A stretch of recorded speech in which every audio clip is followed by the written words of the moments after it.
I welcome each and every one of you to today's very special prayer. Right now, we are commencing our 1 minute silence in remembrance of all those that died that we may live. Wherever you are, we are commencing our 1 minute silence.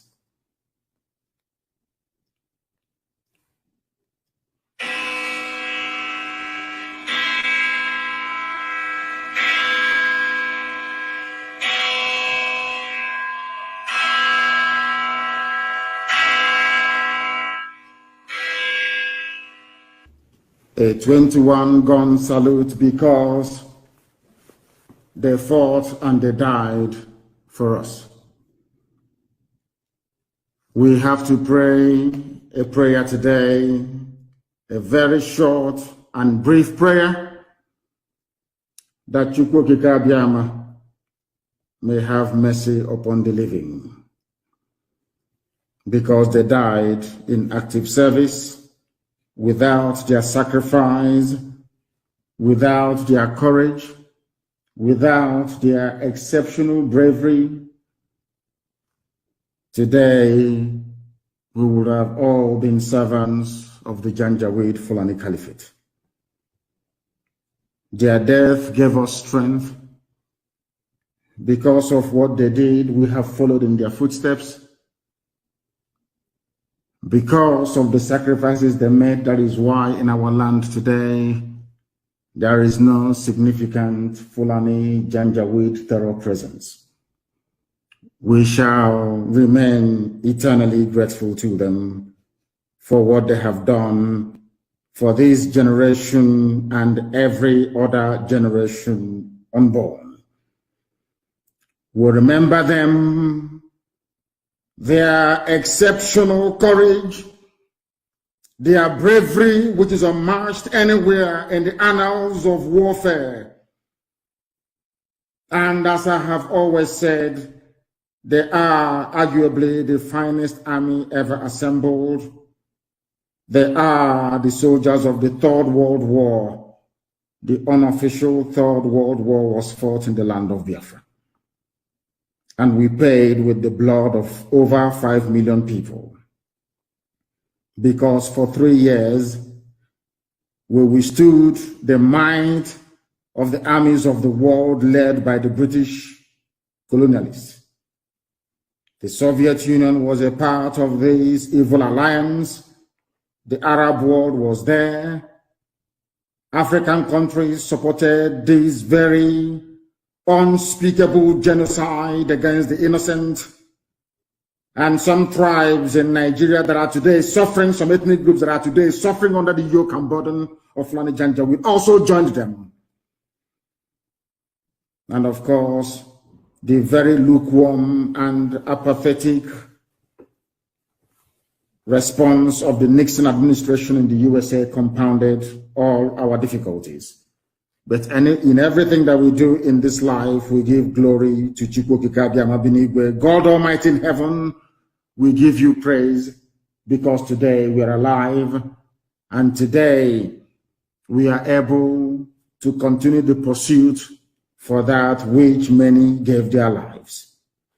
And we are going to pray a prayer of remembrance this very day because they are no longer with us. Of course, their memory will linger on forever and ever. As long as there is man on the face of this very earth, we shall honor them. As long as we give birth to children, every 30th of May, we shall honor them. As long as we exist, we shall honor them. As long as the sun rises in the morning and the moon shines at night, we shall honor them. As long as this very earth spins on its axis around the sun, we must honor them until the end of time. Until God Almighty in heaven, IKECHUKWU, determines that time must come to an end. Until then, we shall remember our heroes because they are the very best of the best. There is nowhere in history during the Cold War when Britain And their arch enemy, as at that time, the Soviet Union, the Communist Soviet Union, and the capitalist Britain got together in order to defeat a common enemy. They supplied weapons, guns, ammunition to the Fulani Janjaweed Caliphate, to the Islamists, to destroy the children of God. The most painful aspect of it all is that it was the same Britain that brought us Christianity. They gave us the Bible, they told us about Christ, they told us to follow their ways, and we did. Ironically, they joined those that repudiated and rejected Christianity to slaughter their own fellow Christians. That is the abnormality we are still suffering up until this very day. Therefore, we must honor these brave men and women that fought and died for us up until Ikonso a few weeks ago. Our Father, God Almighty in heaven, Elohim Adonai El Shaddai, the Alpha and the Omega, the beginning and the end, ancient of the ancients, the spirit that owns every spirit. Almighty, eternal, creator of everything that man can see around him. From those of us that love thee with all our hearts, despite our shortcomings, for all of us that believe that you are the beginning and the end, the author and the finisher of our faith, today we reaffirm our love of thee before the congregation of the children of men all over the world. For the spirit of those that have gone before us and those of us who are here now are intertwined. We cannot be parted, either by death itself or life. Hear our prayers, O Heavenly Father. And to an extent, our thanksgiving this very day for the life you have given to their children to continue to pursue that for which they were gruesomely murdered and killed. For all whom we remember on this very day, the 30th of May, fulfill in all of us the purpose of your love and bring us all with them to your eternal joy through your grace and your mercy that is eternal now and forevermore, we pray. He said,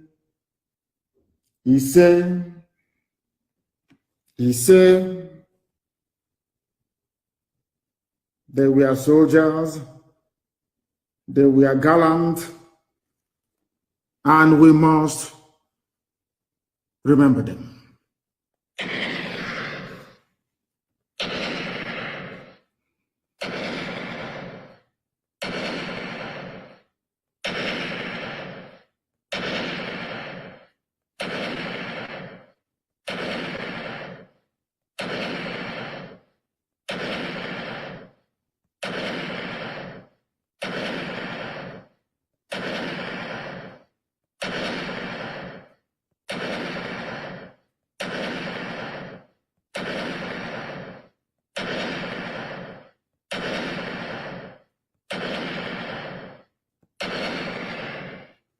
And may their soul rest in eternal peace. Before we bring our program to an end, I have very, very critical and important announcement to make regarding our lockdown, complete seizure of Biafra land tomorrow. Tomorrow being the 31st of May, there is complete lockdown, no church, no market. Nobody should be seen outside tomorrow. I do not want any violence. Please be peaceful and very calm as we remember those that died for us. Because this very day is critical in our history, in our lives, in our existence as a people. We must continuously honor them and respect them. And the best way for us to do that is to conduct ourselves in the most peaceful manner. And that's exactly what we are going to do, because this very family, this IPOB, is a peaceful movement, and we shall remain peaceful. The only time that there may be a semblance of fight in us is when we confront terrorists in our bushes and in our forests. For that, we owe nobody any apologies. What we are saying to everybody today is, do not come outside tomorrow if you value yourself and your life. Do not come out tomorrow. The land is very, very hot. Our enemies are planning and plotting. Our enemies are trying to do all they can to instigate a wholesale massacre of our people. This very IPOB that I lead, by the grace of the Most High in heaven, shall remain peaceful. Eastern Security Network shall remain in the bushes to safeguard our land, our forest, our bushes against the conquistador tendencies of the Janjaweed Fulani Caliphate. These are obvious facts for which we cannot run away from. Tomorrow must be peaceful. I repeat, tomorrow must be very peaceful. And in that very peace, everybody must respect themselves. I don't care who you are. You must stay at home wherever you are tomorrow, or you have yourself to blame. We will continue to pray for the soul of our dear departed. We shall continue with our prayers and the candlelight vigil tonight all across Biafra land. And tomorrow there's a total and complete blockage of Biafra land. Complete lockdown. Any community that allows any vehicle to pass through it will be in trouble. No vehicles anywhere. Anybody in any car, in any lorry, except an ambulance. Believe you me, you will be in one almighty trouble, I can assure you. Complete lockdown. I want the satellite of all the major countries of the world looking down upon Biafra tomorrow morning to confirm for themselves that indeed they are remembering those that fought and died for them. Ours cannot be an exception.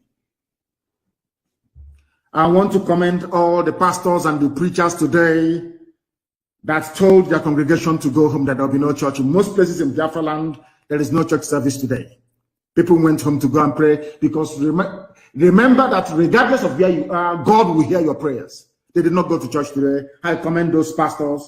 I commend them immensely from the bottom of my heart. And I don't know if what I'm hearing from Obiano is correct. Of course, Anambra is the number one in Biafra land. They always comply. We sit at home. And I'm sure Anambra will comply tomorrow. And I expect other governors to follow suit as well. Complete lockdown, so that our enemies will not have any excuse to kill anybody, tagging them IPOB or Eastern Security Network tomorrow. If you come out, they will kill you. They will say you're IPOB. They will say you're Eastern Security Network. They will look for one allegation or the other to heap upon you. Then you're dead. And there'll be nobody there to vouch for you. If your brain is working properly, stay at home tomorrow. Complete and utter lockdown. I know some people are very foolish. Around 12 o'clock, they want to come out and see if they can open their shop. If you open that very shop, that shop will burn you inside it. I know, because especially Umeh people are very stupid. That's where I come from. Very, very hopeless people. Umeh, very useless. Tomorrow you will try and you will see. I don't want any violence, but you must respect the dead. You must respect them. And tomorrow we shall.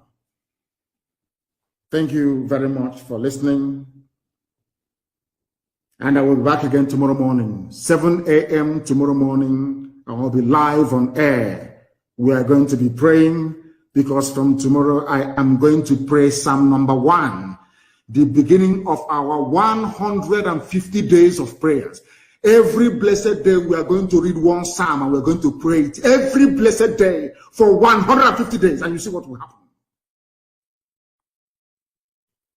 We are now in the middle of a war. And remember that the Fulani will do everything possible to promote, or should I say to provoke, a genocidal onslaught against our people. They will do anything. Remember, during the war, they dressed people in Biafran army uniforms. Remember, to go and attack villages in Cross River State, in River State, in Akwa Ibom today that we have. So that those villagers will hate everything Biafra. It won't surprise me if they pull off one of those games now. Nothing is beyond them. That is the reason why Katuna Line, the UK High Commissioner to Nigeria, disappeared, so they can plan a way to incriminate IPOB, Eastern Security Network, and to start another round of genocide. We must resist them. Tomorrow must be very peaceful. Very, very peaceful, I assure you. I want there to be peace in our land, that we may honor our heroes and heroines that went before us. Thank you very much.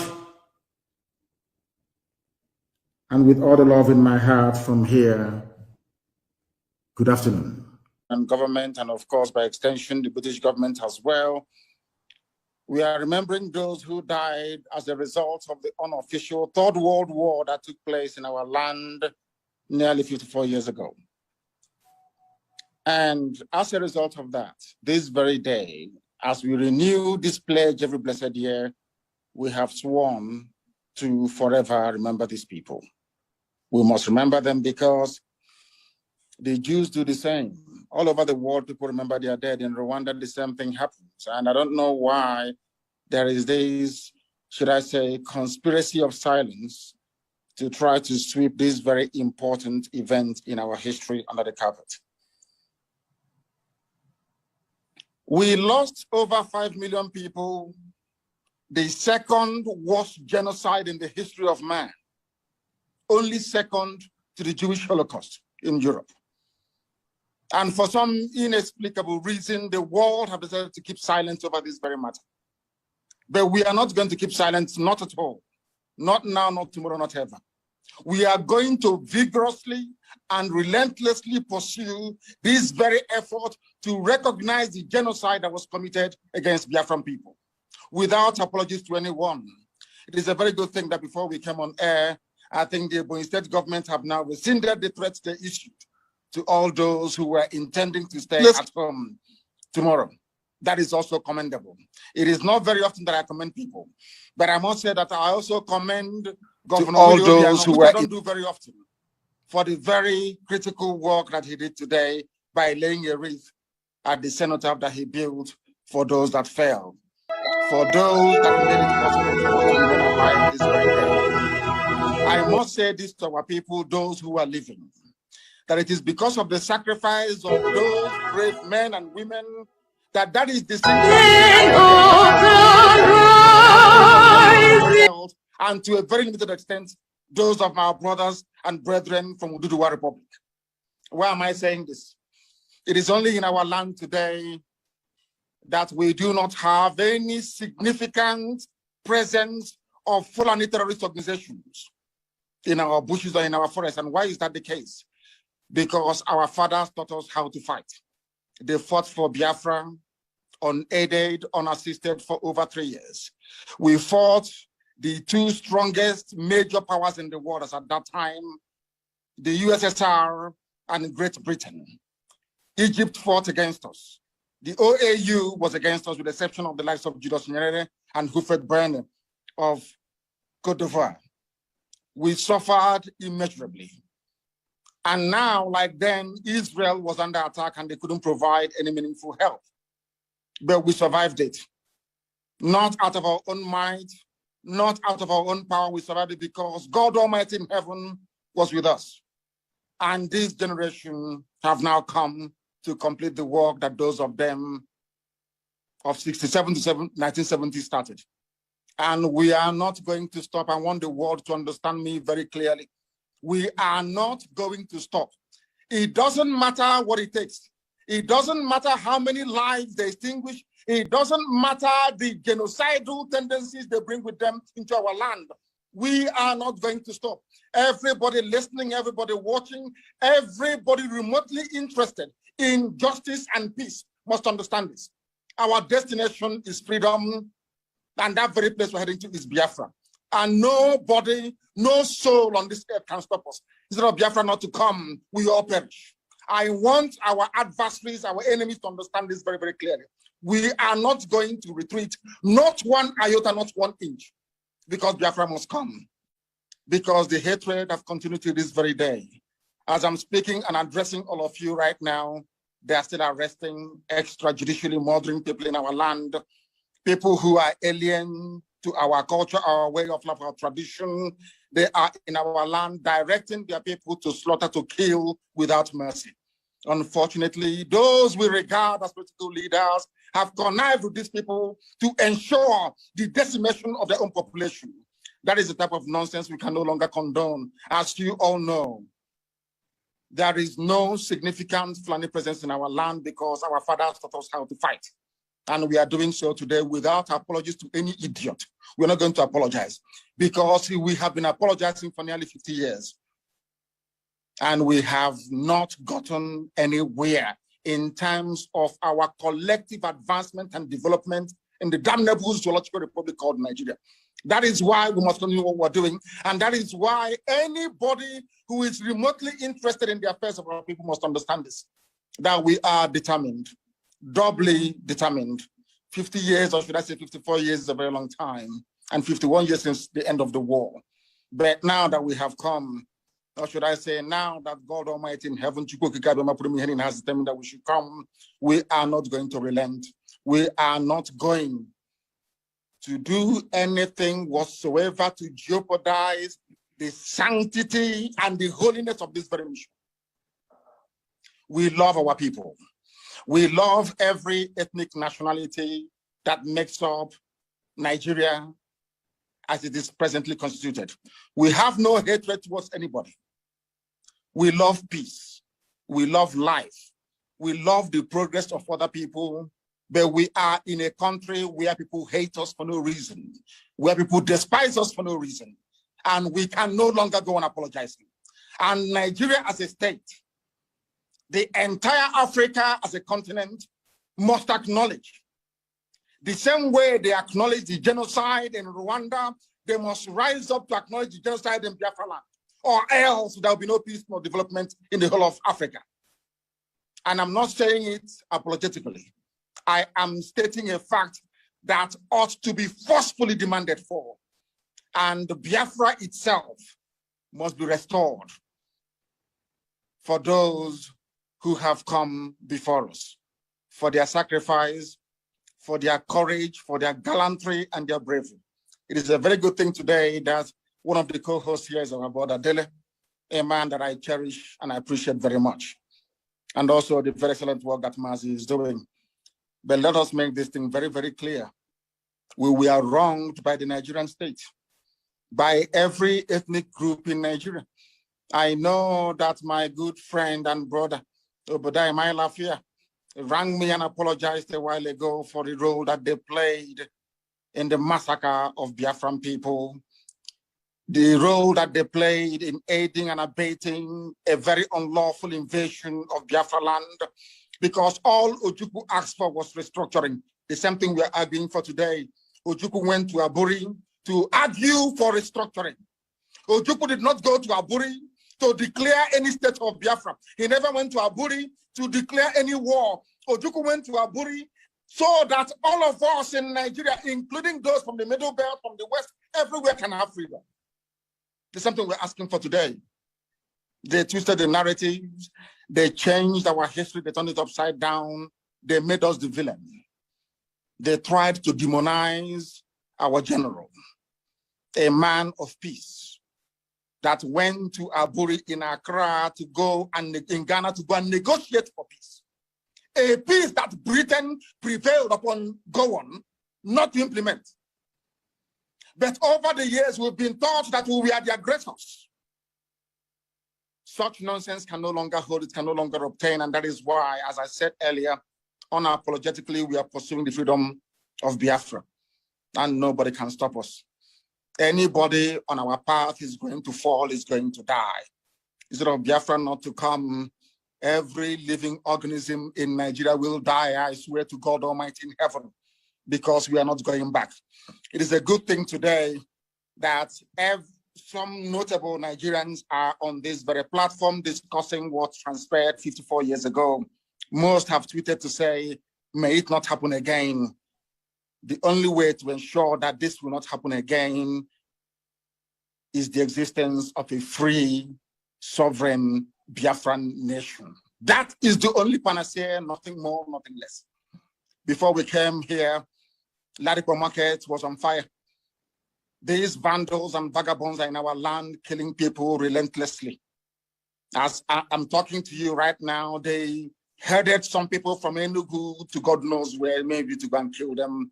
And you have governors, you have political leaders, you have those who aspire to high office. They're all there. Nobody's talking, nobody's speaking, because they have a lot to benefit and to gain by us being Fulani slaves.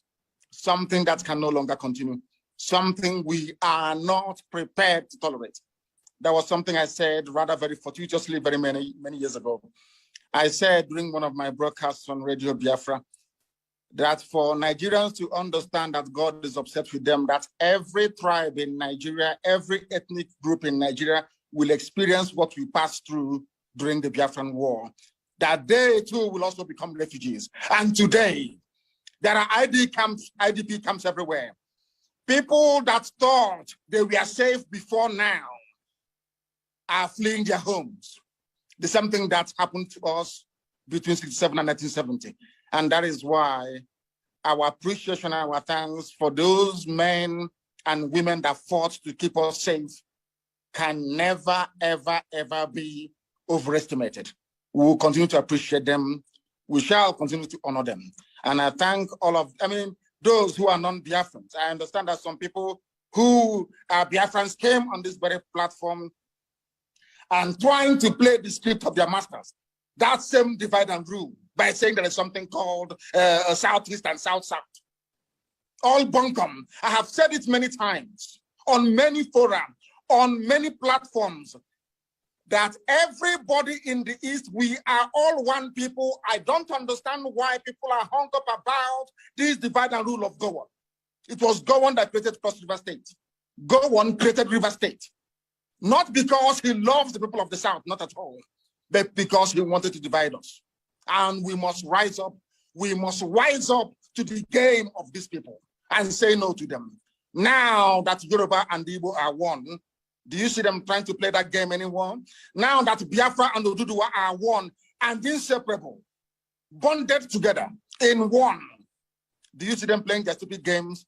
I don't know why some people will come and say they're from Nigeria, they're from South-South, in order to perpetuate that very division which the Fulanis have cleverly exploited over very many decades and many years. I don't know when we are going to learn. And the sooner we learn, the better for us. I thank all of you once again. And this very effort to recognize the genocide against Biafrans continues until the United Nations and the whole world rise up to this very challenge and acknowledge that a great deal of injustice was done to Biafrans.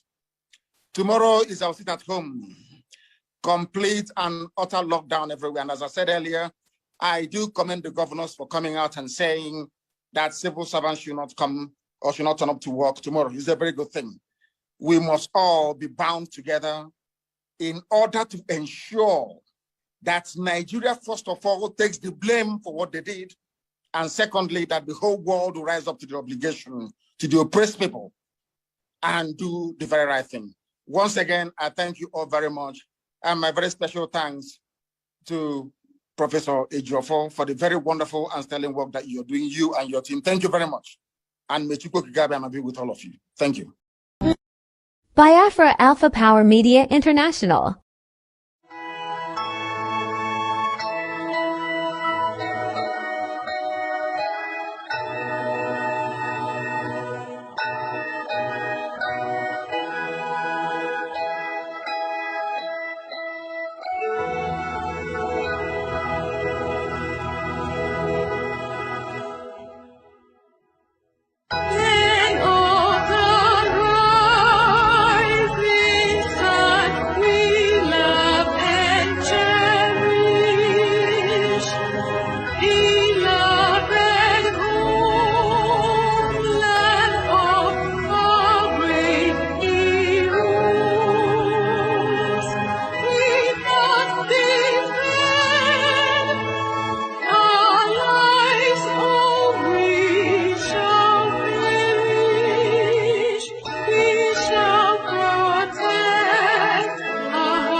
I welcome each and every one of you to today's very special prayer.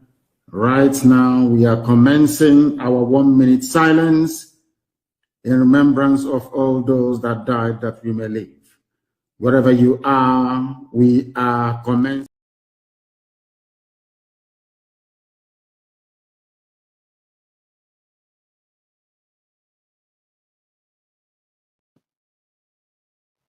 Good afternoon. Guys, good morning here, fellow comrade and lovers of freedom. I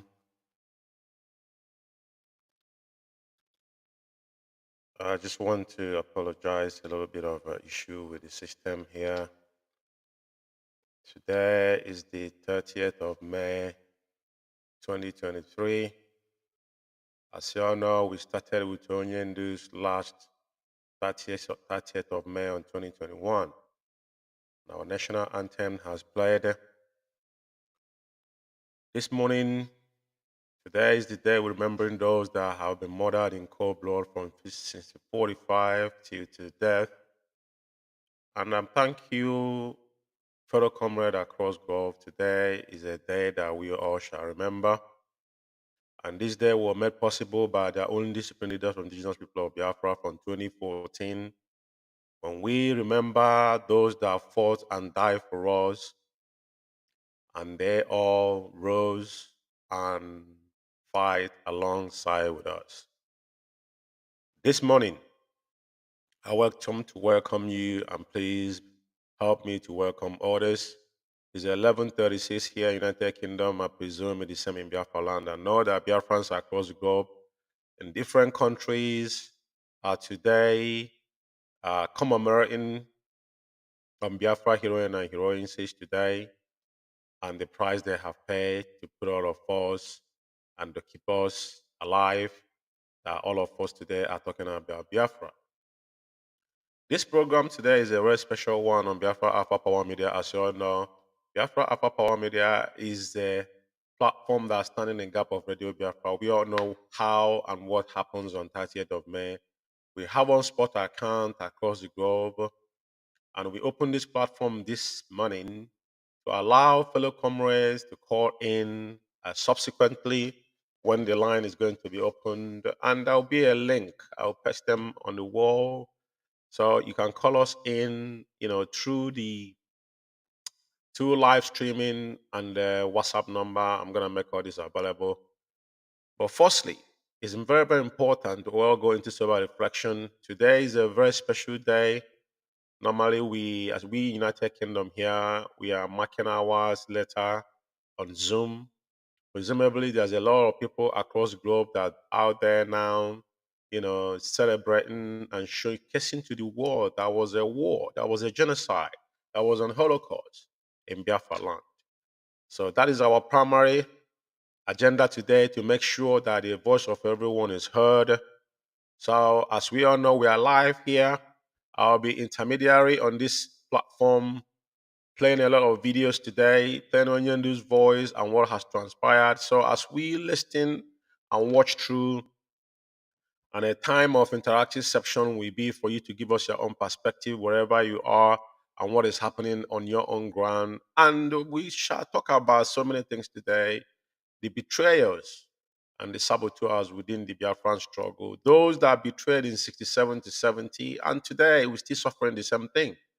So it's going to be a marathon one, but I need you guys to get involved in this. It's not going to be only me, because we shall let the world know what have transpired as we have started this since 2014 till death. We're still standing, and our heroines and heroines that have passed away, even the recent one that happened in Aba, Akwarawa Mende and his group, we shall remember all of them. Ikonso and Ko, Waka Waka, these are people that fell under, the banner of IPOB, fighting for a just cause for freedom. Because at the end of the day, our forebears left us with this, and that torch has passed on to us. And now we shall do the noble that our forebears shall also do the same, to make sure that our existence continues. So today is not going to be too much talking from me. This is a specifically programmed to mark the 30th of May, a day that will remember those that paid that ultimate price, and we shall honor them and will continue to honor them. I will be playing some videos, and subsequently we shall play some music. Then I will come in again, intermediary. Then by then I'm going to provide you with the number you can call. Shall be on the screen, and also on the message chat I'm going to put a link there that people can call us in. But until when I open that line, I will let you know. So yeah, today is a wonderful day, and I want everybody to get involved. Tell us what you're doing and where you are, and how things have been turning up, and what you guys are doing today to remember those that have paid this ultimate price, that Biafra shall be restored and remember. I thank you once again. Today is 30th of May, a day of Biafran Heroines and Heroines Day, the commemoration day for Biafran people, and we shall remember those that have paid that ultimate price. We shall go on with a few Biafran war histories and allow that to stir in, then come in with some music, then take it from there. And I hope all of you will hang out with me tonight, this morning, and see what we can deliver. It shall be a collective effort from all of us, to us to show the world what we could do as Biafran people. So I just want everybody to get involved, wherever you are. Get involved in this and tell us what is happening on the ground where you are. So I know that so many things are happening, but we shall remember our heroine. It's a lovely day. It's sunny out here in UK, and presumably I think is this is summer in Europe, so it's almost a good time for us to celebrate our people in Biafra land. Biafra land is under lock and key, as always. We all know why the issue of sit at home prompt on the Heroes Day is because of the incident we have encountered. I think 2016, if I'm not mistaken, when our people in all and we already them there, murdered them in a cold blood. So many of them, those that survived the RC, they threw on them. There's so many things that happen. So that's why today, on our Heroines Day, people in Biafra land has been asked to honor our Heroine and Heroines Day and sit at home and reminisce about what has happened, and it is an honorable to do. So this is not forceful. This is what our people has been doing. The sit at home has been voluntary, and you need to search your conscience to do the right thing, because at the end of the day, those that have paid that ultimate price will be here, but they choose to go because they want us to see the light of the day. So, like I said, I'm going to come in with some music, and see what goes on from there. From there, then I'm going to have some Biafra war heroes history that we're going to play in here as well, and the chatting we continue. Biafra Alpha Power Media International. Biafra Alpha Power Media International. All hail Biafra, land of the rising sun. We love and cherish. We have vanquished our enemies. All hail Biafra. God bless Biafra.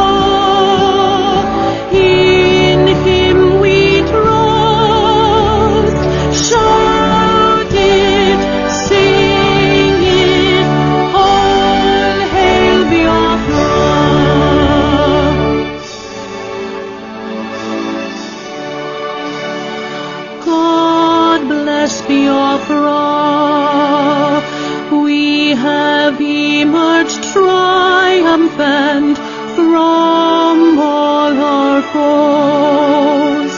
Through the crucible unscathed, we passed victorious.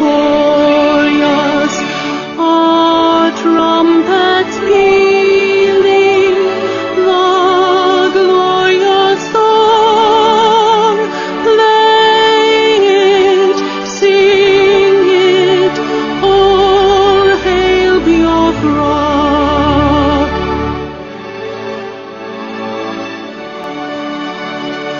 Oh, hail Biafra. We shall always remember all that perished in the struggle for our freedom. All hail our heroes. Our prayer shall be known both day and night. Say them always. All hail Biafra.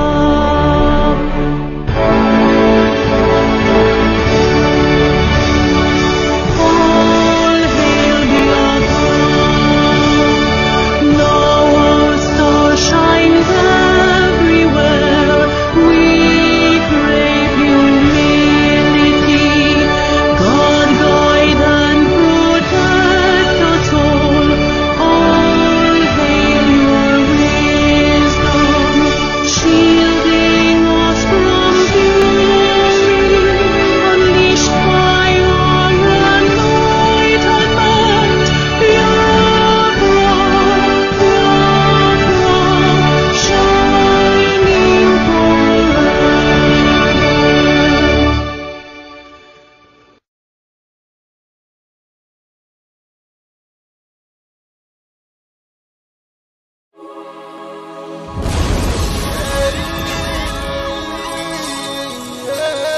This is from Biafra's Got Talent.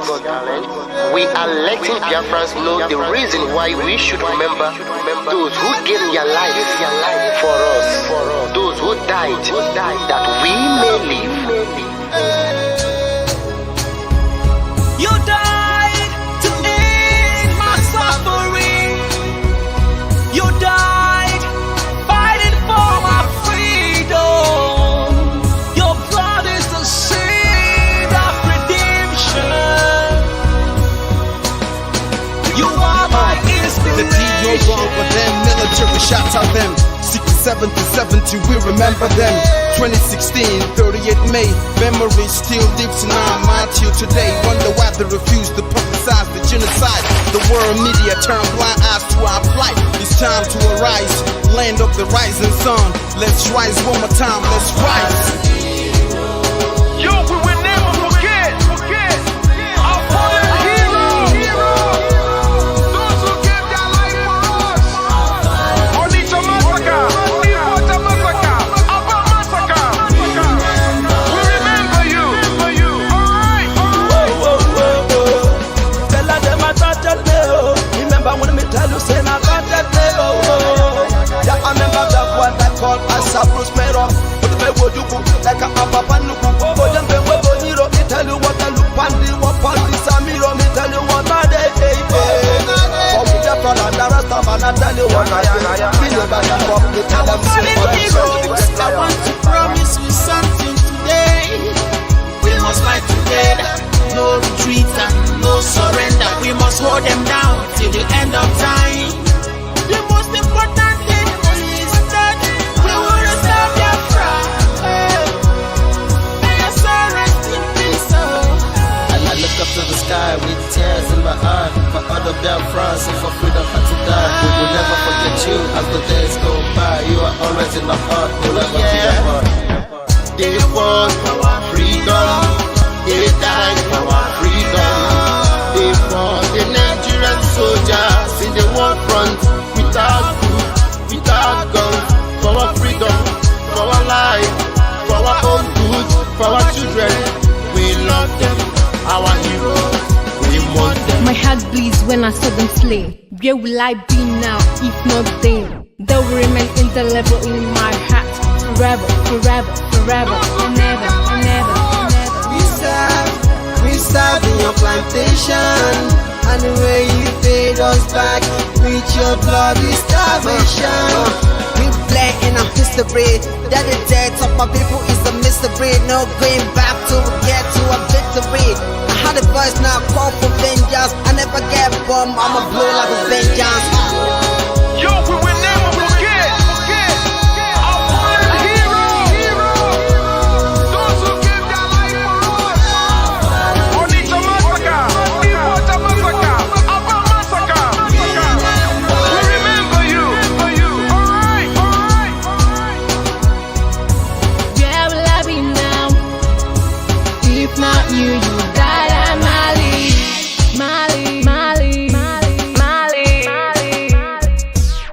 They were starved to death because of our freedom, and they paid the debt for our freedom. Flag high for those that died in the genocide, fighting for you and I.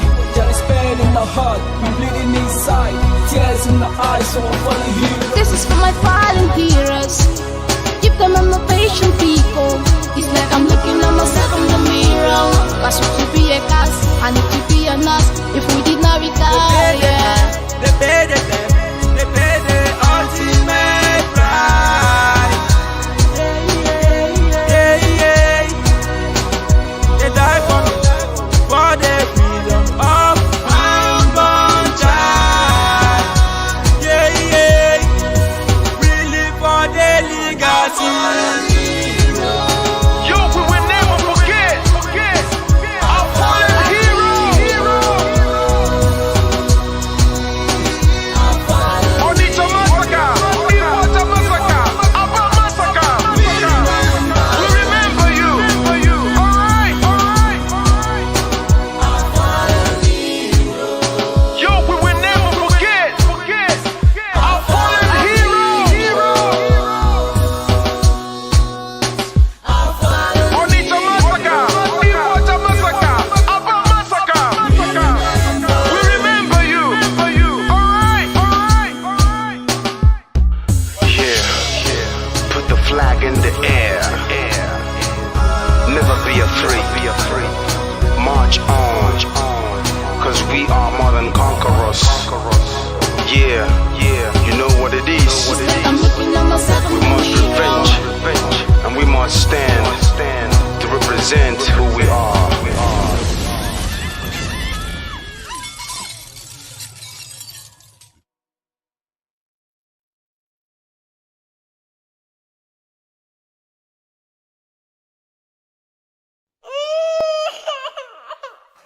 We need peace, we choose freedom. We need peace, we choose freedom.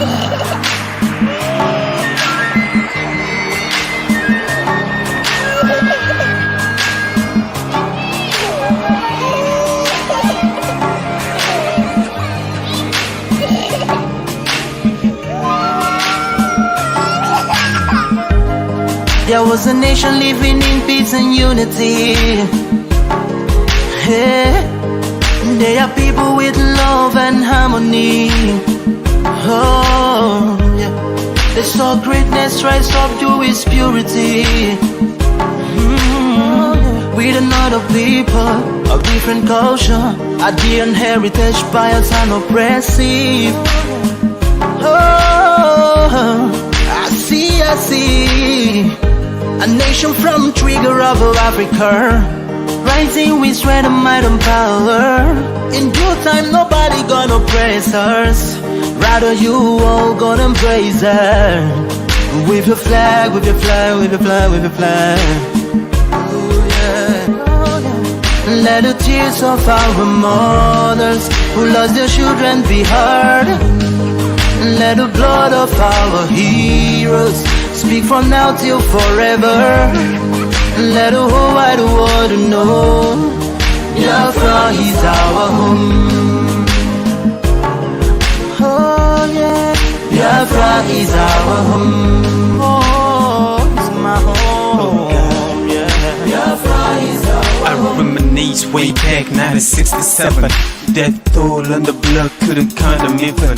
Mama screaming, child squealing, pops on the ground. 2.5 years, over 3 million's gone. Why? Cause we asked for our freedom, and we're going back to our sovereign kingdom. They shut us down when we cried, the world said nothing.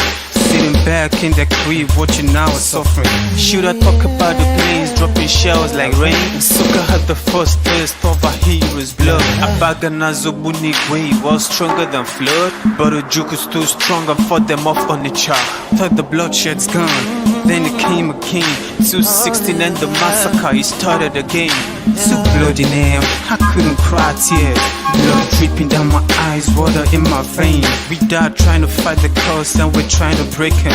It's our freedom, but the world was against us. Wave your flag over Africa. Welcome people of Biafra. Wave your flag over all the world. See those people of Zion is here. It is a nation that the Lord has chosen for the people of Zion. It is a nation that the Lord has chosen for the people of Zion. We need peace, we choose freedom. We need peace, we choose freedom. Hey. Let the tears of our mothers who lost their children be heard. Let the blood of our heroes speak from now till forever. Let the whole wide world know Biafra is our home.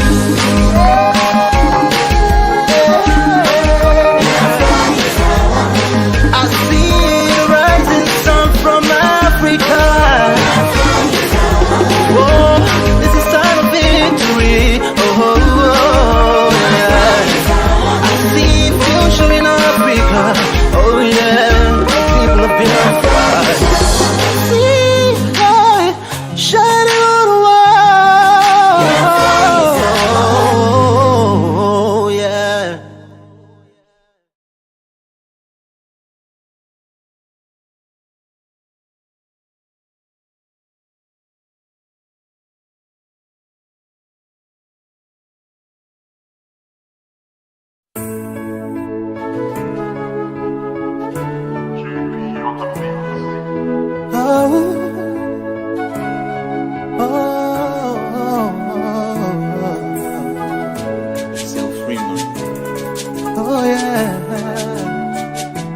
There comes a time, the whole wide world will welcome the rising sun. Here comes the time, for everyone to see that what will be, will be. This is the time, for you and I to stand together as one. Yeah. They will know, the sun is rising, from east to west, from north to south. Can't you see the sun is rising? Oh, you wave your flag and be proud of who you are, because the sun is rising. We shining so bright all over the world. We are the sun, we are rising. We spent our lives simply in a mystery, never gonna trade our freedom with any mystery. It's affecting our soul and it's killing us slow. With what we've been through, we are far from being good, but we are blessed by GateKeepers. So we're never gonna give up. There'll be light in the wind of a tunnel. It will shine so bright all time. The whole wide world will embrace us. Nobody can stop us, nobody can cage us, nobody can stand us, yeah. They will know, the sun is rising, from east to west, from north to south. Can't you see the sun is rising? Oh, you wave your flag and be proud of who you are, because the sun is rising. We shining so bright all over the world. We are the sun, we are rising. The windows and curtains, green lights be revealing. When I think about how blessed we are, goosebumps all over my body. Sunrise to the clock strike, black strength crossing great strides. Clashes upon clashes, many lives turn to ashes. When I ponder and reminisce, the actions I see malice. Blood on the ground, this is how we fly. Our beautiful flag, all around the world. Blood on the ground, this is how we fly. Our beautiful flag, all around the world. We go carry the cross together, we walk through to Zion. We stumble, we rise. How the victory will start. Yeah, we know, yeah, we know. The sun is rising. From east to west, from north to south. Can't you see the sun is rising? I still wave your flag all over the world. Because the sun is rising. I see we shining so bright all over the world. We are the sun, we are rising. They will know, they will know, they will know. Keep our light shine, the sun is rising. Wave your flag anywhere you are. Keep our light shine, the sun is rising. Keep our light shine, the sun is rising. Freedom, freedom, yeah. Shine the sun, we are rising.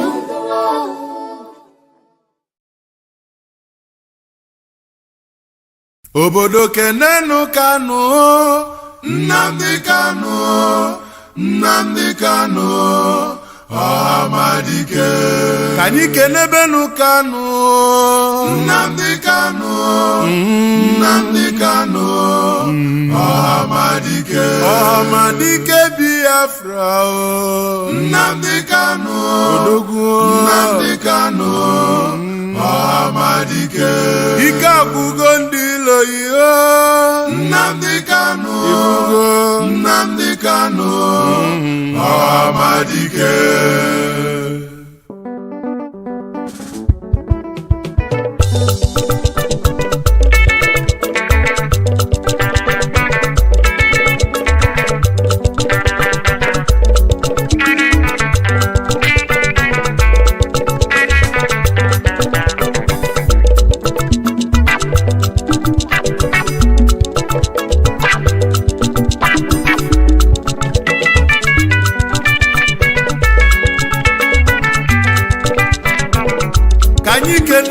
Nnamdi Kanu, Nnamdi Kanu, Amadike. Amadike Biafra. Nnamdi Kanu, Nnamdi Kanu, Amadike. Odogwa nebula buke.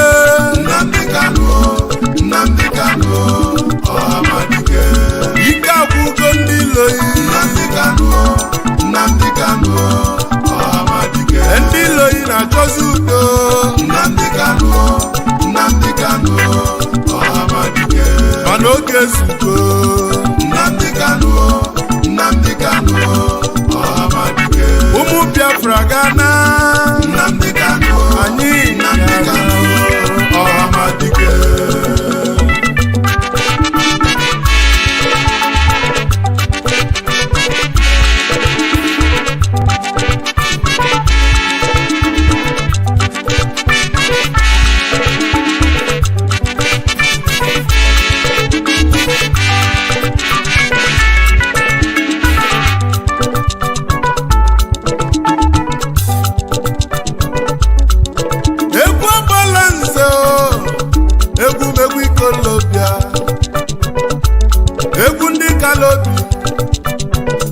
Ikolobia bi n'obodo a mmadụ anọzikwa ya. Egwu ndị Ikolobia o Biafra bala anyị. Obele nwa onye fọrọ ibeku Chukwu zitere anyị ya. Chukwu okike abịa ma sitelie ka ọ bịa tọpụ ụmụ Biafra na-abụ ka ọ tọpụ anyị na-abụ Naịjirịa. Chukwu zitere anyị ya. Ma ndị Ilova jụziri ajụ mana anyị nwekwa mmeri. Babụlụ obele nwa na 2015 ụbọchị enyanụ anyị wee bebe ife dị n'ime ya. Anyị wee jebe ụlọ ikpe chọbazie ndị mkpọrọ anyị na mkpọrọ. Ndị kpọchiri anyị ka anyị na-achọ. Anyị afụrụ ofe ọnụ afa na-agbazi ọsọ na-achụzi fa mana fa marọ na anyị nwe mmeli n'ife ọbụla anyị tinyere aka n'ụwa na-agala anyị ya ka anyị ji bụrụ ụmụ Chukwu okike abịama Nnamdi Kanu kedụzi ife mesilu mee odogwu na-egbula abụga abatago obodobo nwa onye afara ife agbala nze na akpọghị onikalaka ife mena ihe ole n'ụwa ka ibili ị ga-adị ndụ ole n'ụwa fụ Biafra His Majesty onye olu mbanamụ na-ekwu akụọ m ọfọ na nini ga-afụ ife ọma ebe isi na anyị ga-enwere onwe anyị wee bulie n'isi ife ọma ga-abụ nke yi ngwanụ kenenu Kanu Nnamdi Kanu Ọhamadike Biafra Nnamdi Kanu Ọhamadike agbala nze na-egbupụlụ iyi Nnamdi Kanu Ọhamadike eze ntoto nkonyelu mkpuchi Nnamdi Kanu Ọhamadike kịtịkpa gbala ni ọghọlụ mbuze Nnamdi Kanu nwa Kanu odogwu Ọhamadike ife dị na ihe oluwa mụ Nnamdi Kanu Ọhamadike Deputy Director Nnamdi Kanu Ọhamadike uche mọfọ na-ekene mi Nnamdi Kanu Ọhamadike Ọhamadike Biafra Nnamdi Kanu Ọhamadike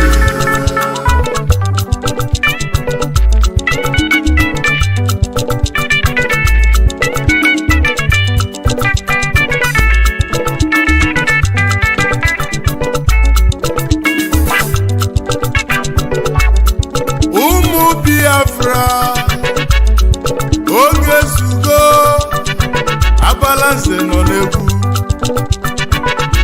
ọkwa egwu ikolobia onye gbakana ya lụ nke ọ gbalagba n'ụwa na nkịtị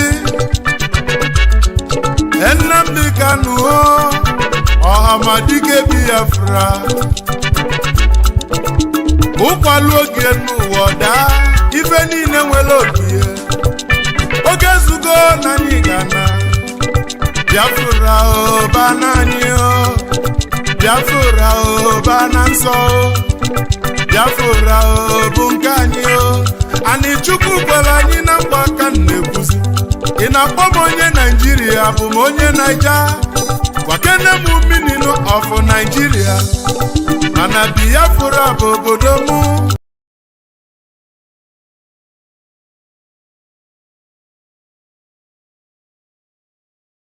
anyị na mgba aka na-ekwuzi ị na-akpọ m onye Naijiria bụ m onye Naija gwakene m minino of Naijiria mana Biafra bụ obodo mụ ị na-achụzi mmọnwụ nke ndị ọbụzi ndụ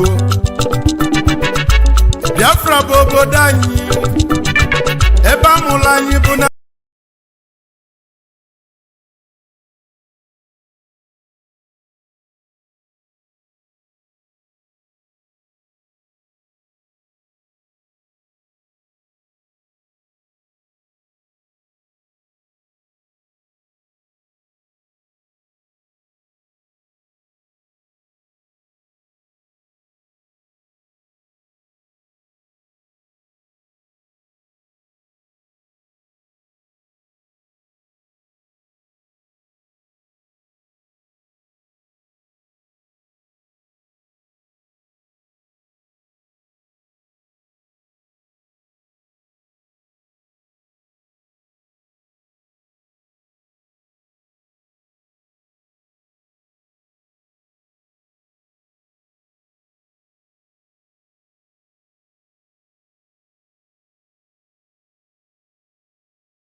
nke ndị ọbụzi ndụ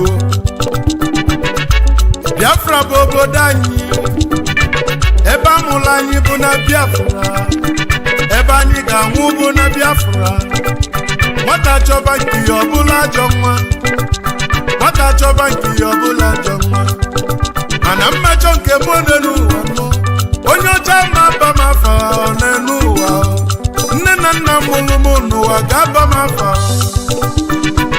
afa m bụ onye ka Chukwu Biafra bụ obodo anyị amarọ m ife bụ Naịjirịa ikuku ya lisi guo kedu ife ọ ga-eme n'iku Nnamdi Kanu ọhamadike Biafra ifimela anyị ome n'ụwa ka njikube egwu ọlụ ịlụlụ n'ụwa juru m anya isi kpọta Igbo n'ụlọ juru m anya ekene ka njibie one n'ụwa Nnamdi Kanu ekene ka njibie one n'ụwa Nnamdi Kanu ọhamadike Biafra nwonye afọ iwepu ịrapụrụ oche eze nna yi wee were ndụ iwe tinye ka anyị nwere onwe anyị ife ọma n'ụwa makọ na beyi ife dị mma ọmakọ na beyi abala nze n'ọmụ nọ n'egwu ngwanụ ka ikele n'odogwu Nnamdi Kanu ọhamadike odogwu abụrụ ọka ime mbụ ma ncha Nnamdi Kanu ọhamadike kịtịkpa bala ni ọghọlụ mbuze Nnamdi Kanu ọhamadike onye afara ibe kwuo Nnamdi Kanu ọhamadike ike agwụgo n'ile oyi Nnamdi Kanu ọhamadike n'ile oyi na-achọzi pistọl Nnamdi Kanu ọhamadike n'ile oyi na-achọzi dialọg Nnamdi Kanu ọhamadike basi na ọ bụ reconstruction Nnamdi Kanu ọhamadike mana anyị ada n'ụzi oyibo Nnamdi Kanu ọhamadike Biafra bụ obodo anyị Nnamdi Kanu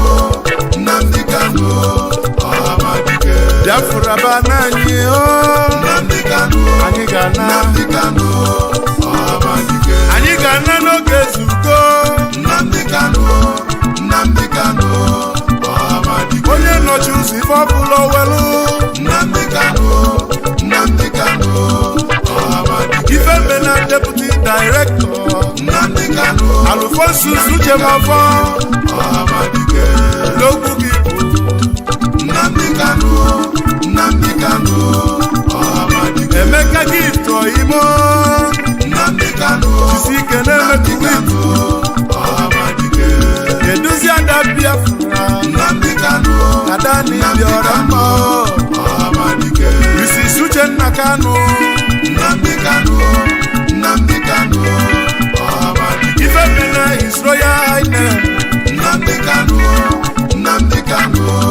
ọhamadike eze Israel Kanu Nnamdi Kanu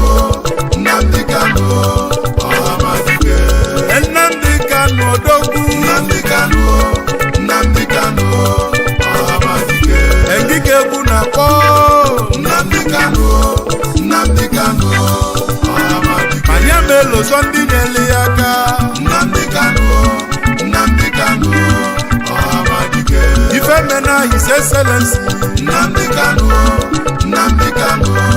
ọhamadike Governor Fayose Nnamdi Kanu of Ekiti ọhamadike kedu maka Femi Kayode Nnamdi Kanu ọhamadike ndị Igbo ka na-alala ụla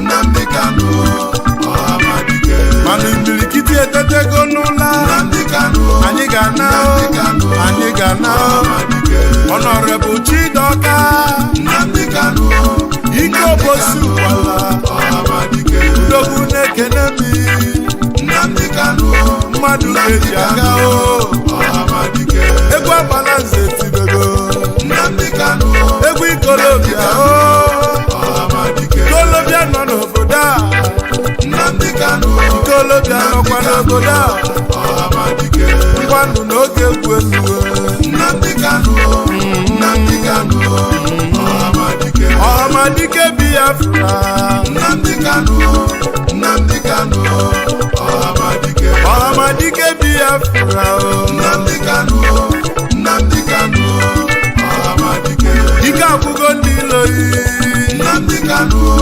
Nnamdi Kanu Ọhamadike ike agwụgo ndị iloyi Nnamdi Kanu Nnamdi Kanu Ọhamadike. Biafra Alpha Power Media International.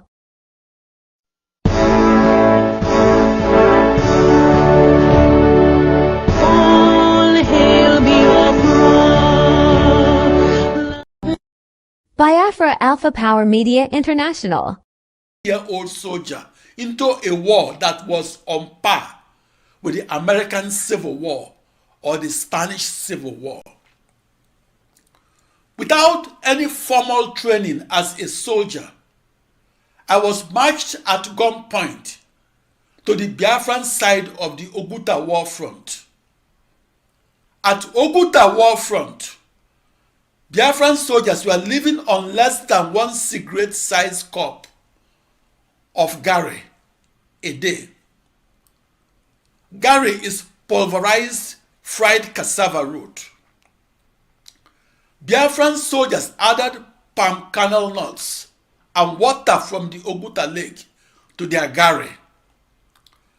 When I arrived at Oguta war front, some Biafran soldiers had gone for days without food and they were threatening to leave their holes. After 48 hours without food, I became woozy with hunger. Because there was nothing to eat at Oguta war front, I was immediately reassigned to the officers' mess or kitchen of the Biafran army at Ndone. 2 months before my arrival at the Oguta war front, Biafra, and in May 1969, Murtala Mohammed, who would later become the president of Nigeria, and Mohammed Shua were given command of the Nigerian army at Oguta war front. In late May 1969, and 2 months before I arrived at Oguta war front, Mohammed Shua had defeated the Biafran army and captured downtown Oguta.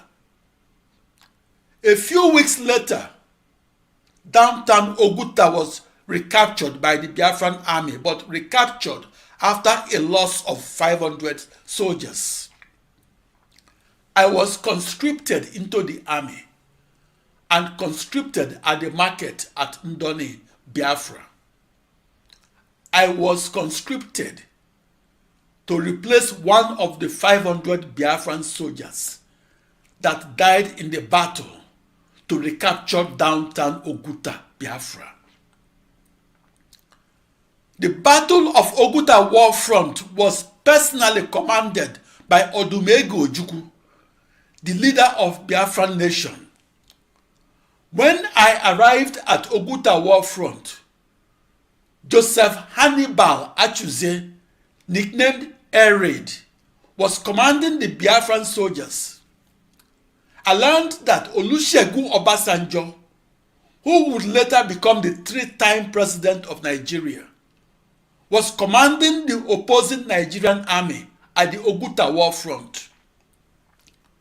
Olusegun Obasanjo arrived in Oguta war front in July 1969 and arrived at the same time that I arrived in Oguta war front. In July 1969, I arrived at Oguta war front and arrived as an untrained soldier and arrived at about the time Colonel Olusegun Obasanjo arrived with 10,000 trained soldiers.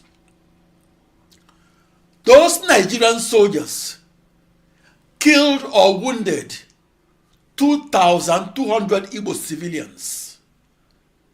In July 1969, Biafran soldiers were trained at the war front Biafran soldiers were only trained to aim and shoot to kill. 3 months after I arrived at Oguta war front, Colonel Olusegun Obasanjo recaptured the city of Oguta and did so on October 9, 1969. I was a Biafran child soldier that was transferred from the Oguta war front to serve as a cook in the officers' headquarters at the bank of the River Niger at Ndone, Biafra. I served in the Biafran army for the 6 months that preceded the end of the Nigerian Civil War that ended on the 15th of January of 1970. Ogbunigwe, the deadly mass destruction missile that made the Nigerian Federal Troops jittery, was a product of the scientific feats of the breakaway nation of Biafra.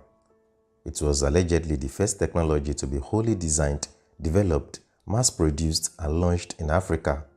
It was used in combat during the Nigerian Civil War, and at the height of production, about 500 units were being produced every day in Biafra.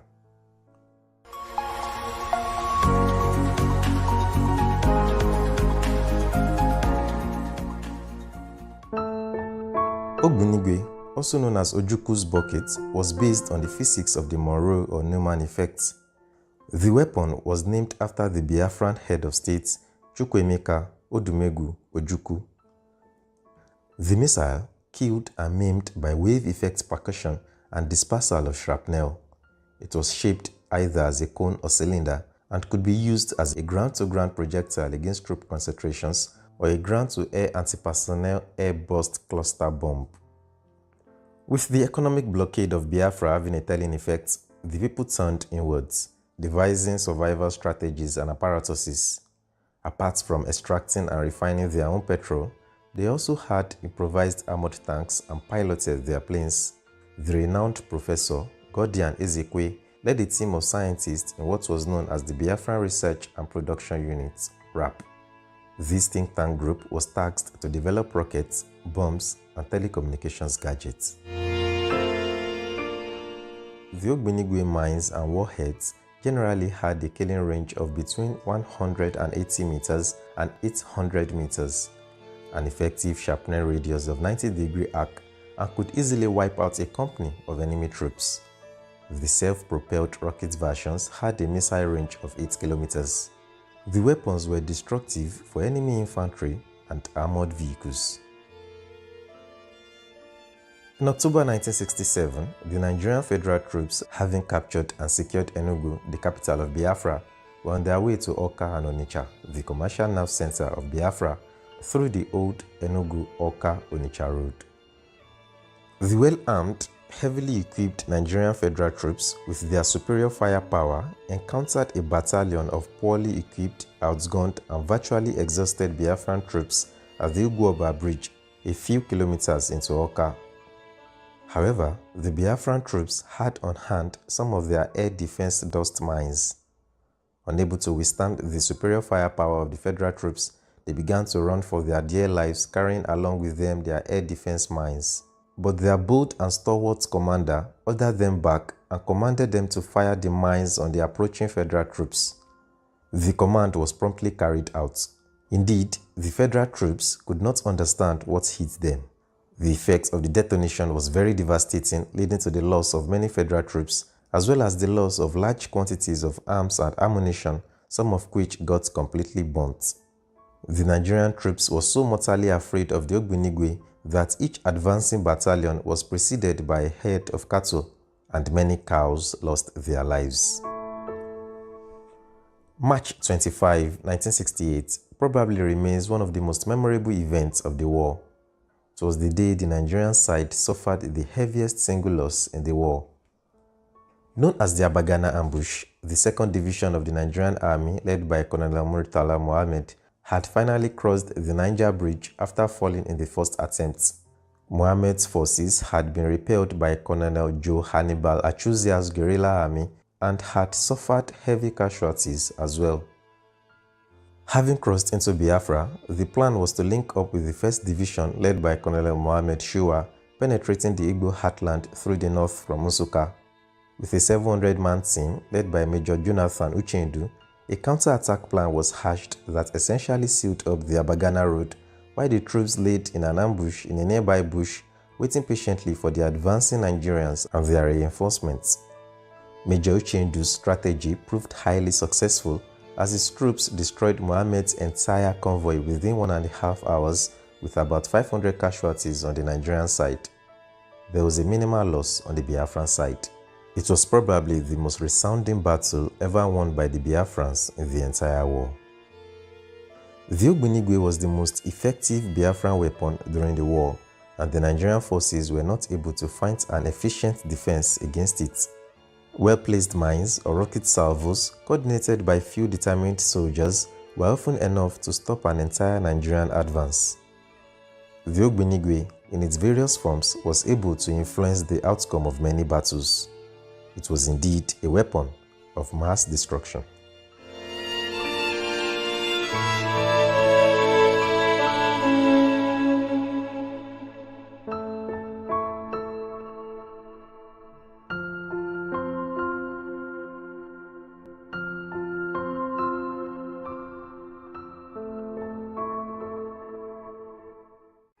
As the predominantly northern Nigerian army marched in, Colonel Hassan Katsina mocked at the Biafran army of pen pushers and predicted a quick victory.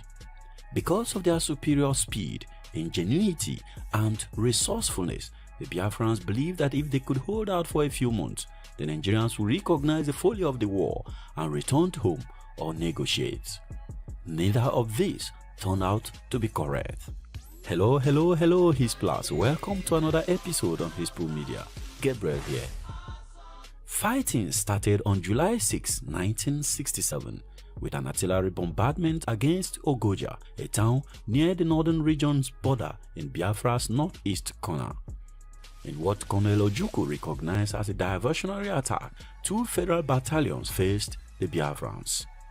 The real attack took place further west, near Nsukka, an affluent market town that had recently been blessed with the University of Nsukka, which had been renamed the University of Biafra.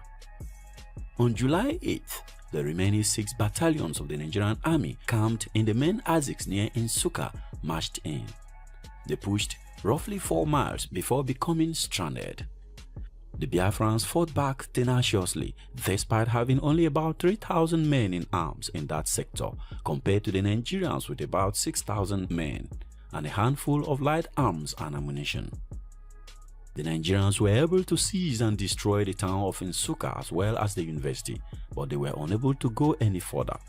The towns of Nyanya and Garkim in Ogoja province were captured and brought into range of their artillery. The Biafrans would now form a defensive line along a river to the south of the towns. The fightings would halt here and the situation appeared to be, or perhaps remained, calm. After 2 weeks of immobility of the Biafran forces, the federal government would start broadcasting that several Biafran towns have been captured. To those in Enugu, which encompass the whole population, including expatriates, it appeared that someone in Lagos was randomly poking pins in the map. After 3 weeks, the Nigerians ran into problem when 2 of their battalions were trapped and broken up to the east of Nsukka, between the major road and the railway line, after being cut off from the rest. To salvage the situation, 2 more scratched battalions, made up of training staff and trainees, would be deployed into the Nsukka ASICs by the Nigerians. In the air, fighting was confined to the exploit of a lone Biafran B-26 American-built Second World War bomber piloted by a Pole named Kamikaze Brown, and to 6 French-built Allied helicopters piloted by Biafrans, from which to rain hand grenades and homemade bombs on the Nigerians. On July 25, the Nigerians staged an unexpected seaborne attack on the island of Bonny, south of Port Harcourt. This was a spectacular coup in an increasingly newsless war. Bonny was the oil loading terminal for the Shell BP pipeline from Port Harcourt and a major source of revenue. However, it was worthless militarily. because after being warned, the Biafrans relentlessly patrolled the waters north of Bonny, and other subsequent Nigerian attempts to launch more waterborne attacks northwards on the mainland around Port Harcourt were repelled. On August 9, the Biafrans struck in earnest with a coup that shook observers both in Biafra and Lagos. Starting at dawn, a mobile brigade of 3,000 men they had carefully prepared in secret swept across the Onitsha Bridge into the Midwest. In 10 hours of daylight, the region had fallen, and the towns of Warri, Sapele, Oil Center at Ugeli, Agbo, Uromi, Ubiaja, and Benin City were occupied by Biafran forces. Of the small army of the Midwest, nothing was heard. The capture of the Midwest changed the balance of the war and put the whole of Nigeria's oil resources under Biafran control. At this time, Biafra had taken about 20,000 square miles of Nigeria's territory, but loses around 500 square miles of her own land in 3 minor sections along the periphery. More importantly, the entire Nigerian infantry force was thousands of kilometers away on the other side. With the Niger River separating them from the route leading back to the capital in Lagos, they were unable to act. The road to Lagos was open and undefended for the Biafrans. Colonel Ojukwu then went to great lengths to appease the Midwest non-Igbo population and assure them that he meant no harm to them. For about a week, delegation of tribal chiefs, bankers, traders, chambers of commerce representatives, army personnel, and church dignitaries came to Enugu to visit the Biafran leader and be reassured. Colonel Ojukwu anticipated that forming an alliance with 2 of the 3 southern regions would persuade the West and force the federal government to negotiate. After a week, it became clear that this would not be the case, and Ojukwu gave the order for Biafran army to advance westward. The Biafrans crossed the Ofusu River Bridge, which marks the border with the western region, on August 16th. A brief brawl ensued with Nigerian troops, who subsequently withdrew. The Biafrans were jubilant as they inspected the Nigerian dead. It indicates that the Nigerian troops were from the Federal Guard, Gowon's personal bodyguard of 500 thieves who were ordinarily stationed in Lagos. It was assumed that if he had to use these, there must be nothing else available. On August 28, Biafrans invaded Ore, a town 35 miles west of Lagos and 230 miles west of Enugu. Here, the Nigerian army, comprising mostly thief soldiers of the Federal Guards, got even their worst beating this time, and they abjectly retreated in disorder. To onlookers at the time, it appeared that only 10 weeks after the Arab-Israeli War, another military miracle had happened, with tiny Biafra overthrowing Nigeria's government. A sudden motorized push at that time along any one of 3 major roads available would have put Biafran forces deep into the Yoruba heartland and at the gates of Lagos. Such was the order Ojukwu gave to his forces. According to sources inside the American embassy, on August 20th, the Westerners were on the verge of adopting a policy of appeasing the Biafrans in order to save their skins. Gowon had ordered his private plane to be prepared for a flight back to Zaria in the north. British High Commissioner Sir David Hunt and the American ambassador Mr. James Matthews allegedly had a long and serious talk with Gowon in Dodan Barracks. It was after these talks that the nervous Gowon agreed to stay back and fight. The news of this intervention reached Ojukwu, causing outrage among British and American citizens in Biafra. The decision of Gowon to stay on saved his government from collapse and ensured the continuation of the war. Had he fled, however, there seems little doubt the West would have swung over and Nigeria would have developed into a confederation of 3 states. The Biafran suspicion had been that the carrot that tempted Gowon and his fellow minority men to stay in power was the pledge of British and American aid. Certainly, the aid followed hard and fast from that date. The fall of the Midwest had one other byproduct. It opened Nigeria's eye to the fact that they were fighting a war. The federal military government had underestimated Biafra from day one, but the Biafrans took advantage of this obvious mistake from the government and now have the war seemingly under control. This was quickly allowed to slip. In fact, the Biafran forces only got as far as Ore. Meanwhile, another unexpected turn of events had happened. Unknown to everyone, the commander of the Biafran forces in the Midwest had turned traitor. Victor Banjo was a Yoruba who served in the Nigerian army as a major before being imprisoned by General Ironsi for allegedly plotting against him. His prison was in the eastern region. From here, he was released by Colonel Ojukwu at the outbreak of the war and given a commission in the Biafran army. Why Ojukwu chooses Banjo to command the troops marching towards the west has not been fully explained. But the two soldiers were good friends and Ojukwu had full confidence in his abilities. Secondly, being a Yoruba from western region, Banjo was familiar with the terrain and could use the language to convince the Yorubas in the occupied territories to support the war. With the rank of brigadier, Banjo commanded the S Brigade that marched into the Midwest and down to Ore. According to his own confession after he was unmasked and arrested, he had concluded after August 9 that he would enter into talks with the leaders of the West, notably Chief Awolowo. He asked Ejo to act as a mediator between himself and Awolowo, but Ejo declined to take the risk.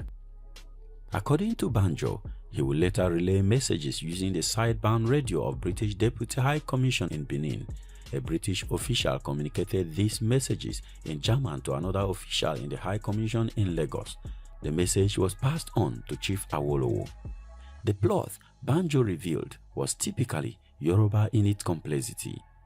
He was to destroy Biafra by withdrawing troops from the Midwest under various pretexts, arrest and assassinate Ojukwu, and declare the war over. He would subsequently return to his own region as a Nigerian hero. His past would now be forgiven and forgotten. He went on to say that the second part of the plan, which would be revealed later, was for him and Awolowo to rally the newly recruited Yoruba army to his cause and topple Gowon. This would allow him to take over the presidency of Nigeria and give Awolowo his long-desired premiership. It seems unlikely though that the Gowon government was informed of this postscript. Colonel Ife-Ajuna, who had also been released from prison, a Moscow-trained communist officer, Major Philip Alele, a Biafran Foreign Service official, Sam Agbam, who did some of the negotiation between the two sides while out of Biafra, and several other junior officers and functionaries were all recruited into Banjo's plot. He was ready to execute this plot by mid-September.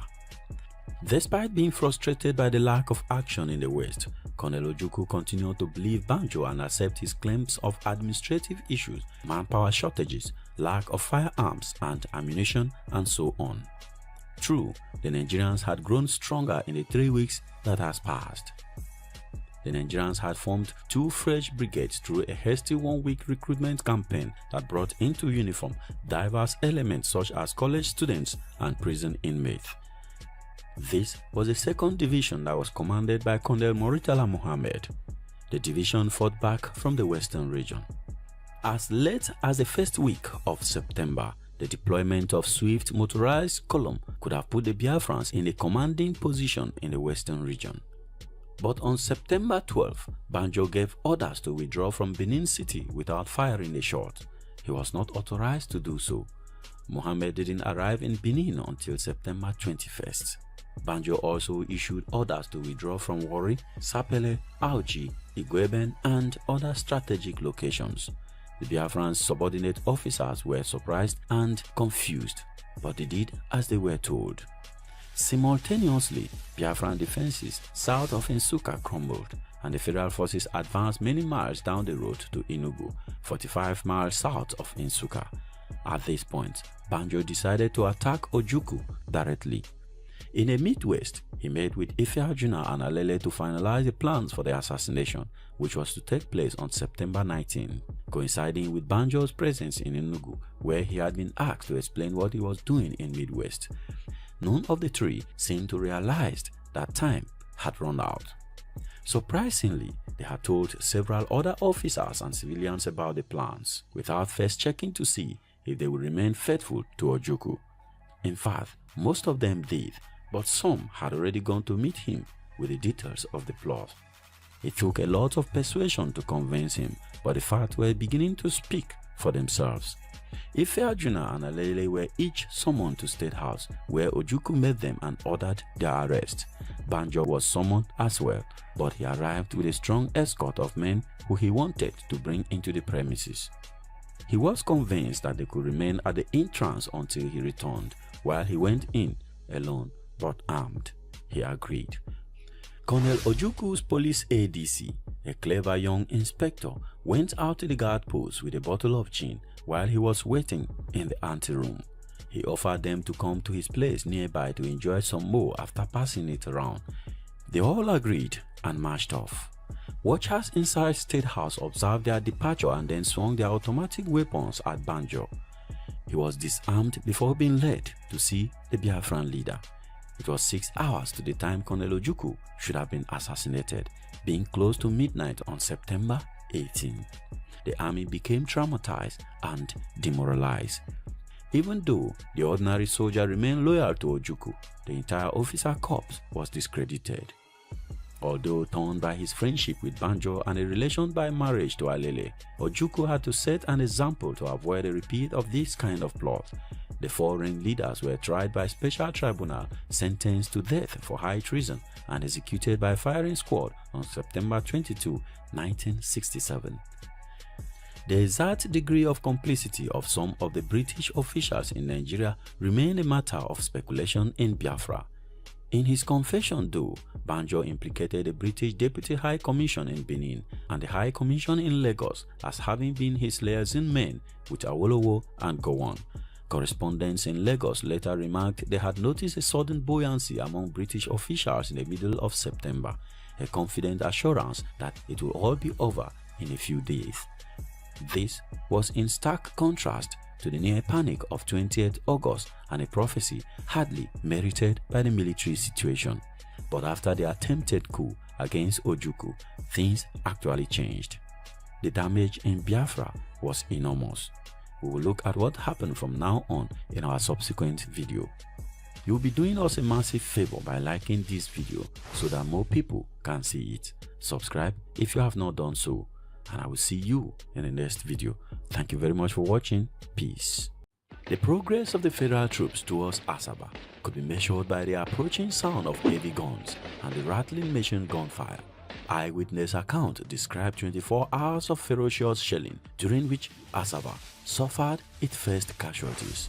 Then the massacre followed. This video is inspired by the book entitled The Asaba Massacre, Trauma, Memory and the Nigerian Civil War, written by Elizabeth Bed and Fraser Otanelli. Welcome to Hispro Media. Approaching Asaba from along the Opanam Asaba Road, federal troops reached the outskirts of town on October 4th, where they overcame some Biafran resistance before occupying the grounds of St. Patrick's College later that day.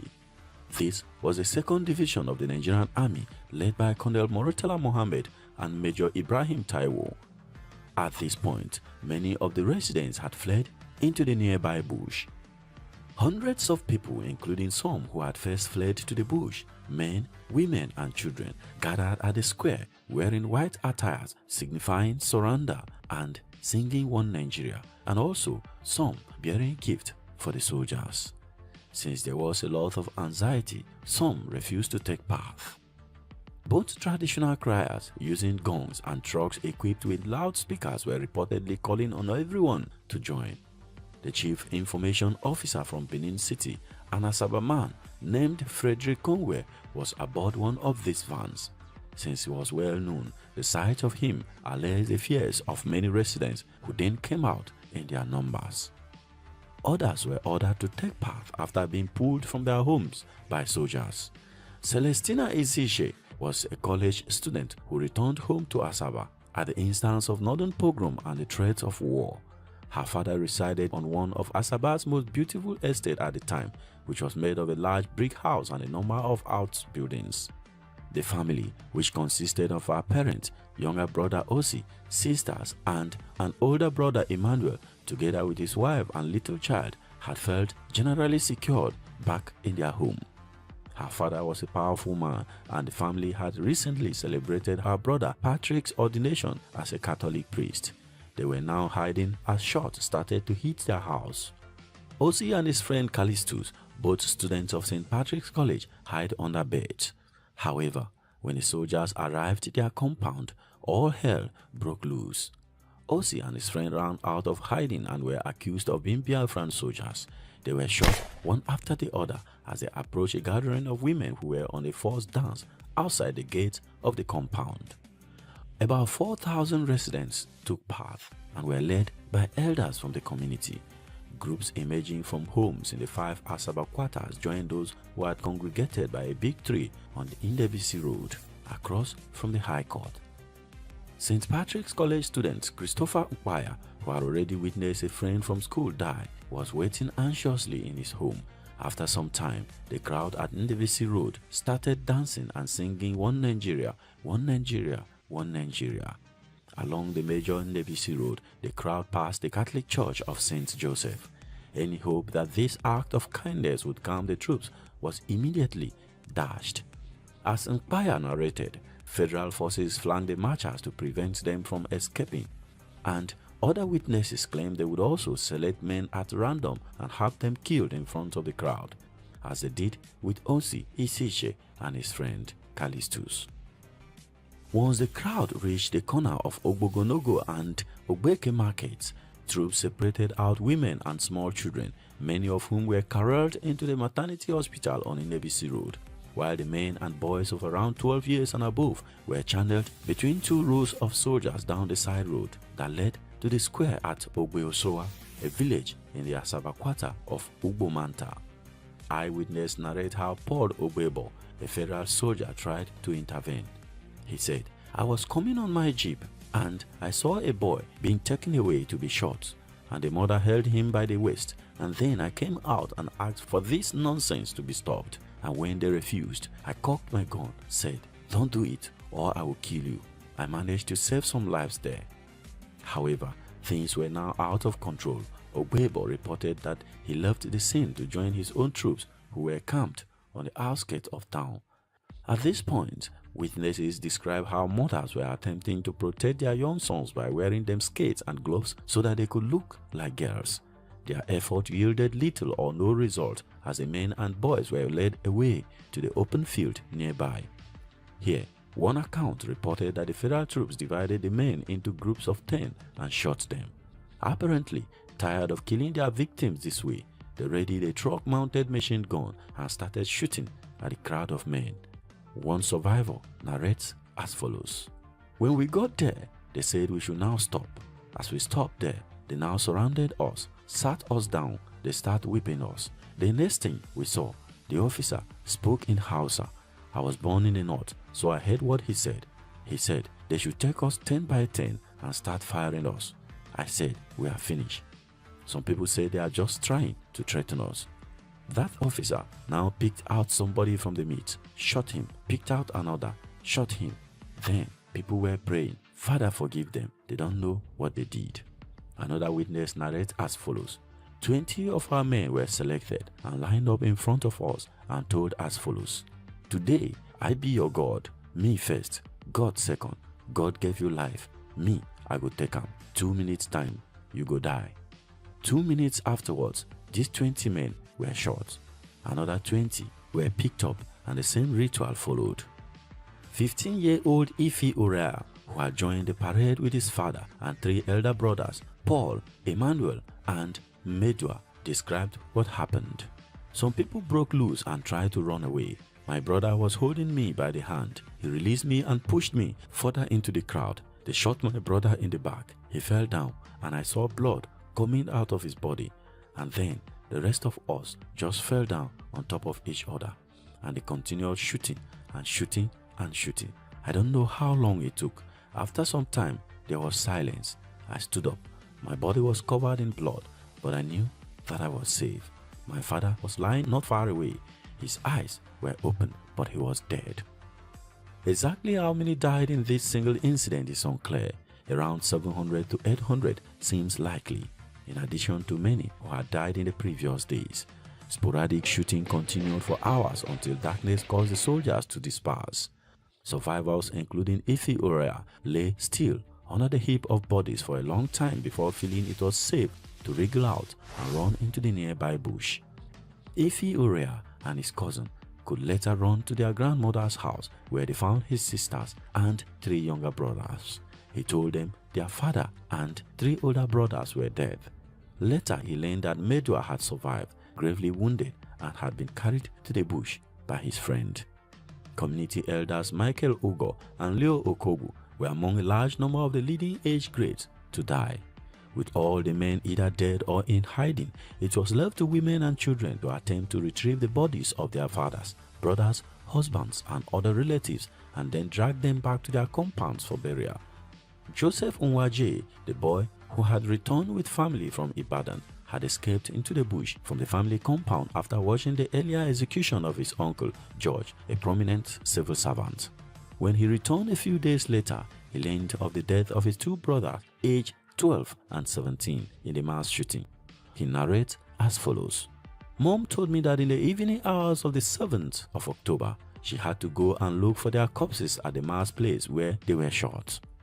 Most victims, however, were dumped in mass graves or thrown into the Niger River. Few people had any opportunity to conduct requisite burial practices, an affront that is deeply resented to this day. When it was safe to move about, Frank Ije, a local Red Cross worker, enlisted surviving men to dig horrid, shallow graves wherever they found bodies around the town. Esther Nwanze recalled how wives went searching for their husbands, dragging them home if they could find them. Some dragged 2 days before they reached their homes. As more people began to trickle back into town, it became urgent to dig mass graves for the many unclaimed bodies. Who oversaw the massacre at Asaba? At the Justice Oputa panel that heard testimonies about brutalities against different groups and marginalization of different sections of the country, General IBM Haruna, retired, claimed that he ordered the massacre and had no apology. I, as a combatant commander of the troops, as a witness in this box, testifying for and on behalf of the soldiers who fought the Civil War, they fought it in the principle of preserving the Nigerian Federation. I have no apologies for maintaining the Federation of Nigeria. That was my task. If my commander-in-chief, who was in command, gave me command, which I carried out with troops, if he now feels to apologize, and he has apologized, it is in his own wisdom to do so. However, some historians contended that Haruna was not in Asaba in 1967. They argued that he took over from Murtala Muhammad as the commanding officer of the 2nd Division in 1968. But why was Asaba the target of the federal troops, and particularly Colonel Murtala Muhammad or even IBM Haruna? Asaba is the metropolis where soldiers like Major Kaduna Nziogu, the leader of Nigeria's first military coup on January 15, 1966, came from. Even though Nziogu was born and raised in the north, his parents were from Okpanam, 9 kilometers from Asaba. Okpanam fell within the Asaba metropolis or division as it was known then. Analysts adduced that Murtala Muhammad and Taiwo were not satisfied with their revenge coup of July 1966, where they killed Igbo officers as revenge for the January 1966 coup. Remember that Nziogu had led the coup in which the premier of the northern region, Ahmadu Bello, beloved by many in the north, was killed along with other northern leaders. Murtala and Taiwo were hell-bent on continuing their revenge killings beyond their fellow soldiers. This could have been the reason behind the massacre at Asaba. Click the video here for more on the battles to reclaim the Midwest and to capture Nsukka. Remember to smash the like button on this video. Subscribe to History Media if you have not done so. Thank you very much for watching, and I'll see you in the next video. Peace.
It is clear to me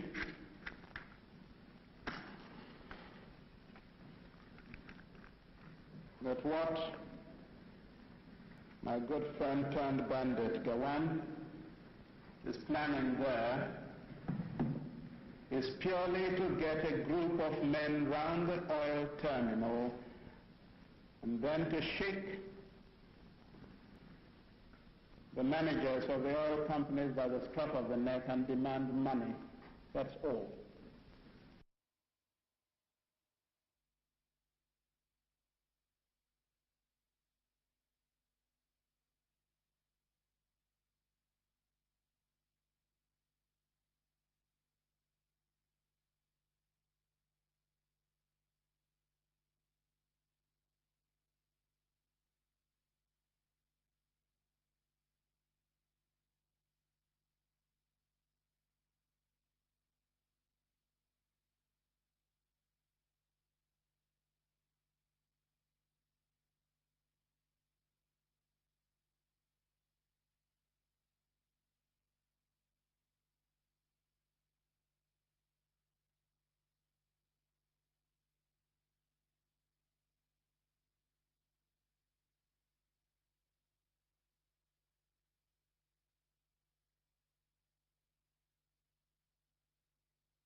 Biafra Alpha Power Media International.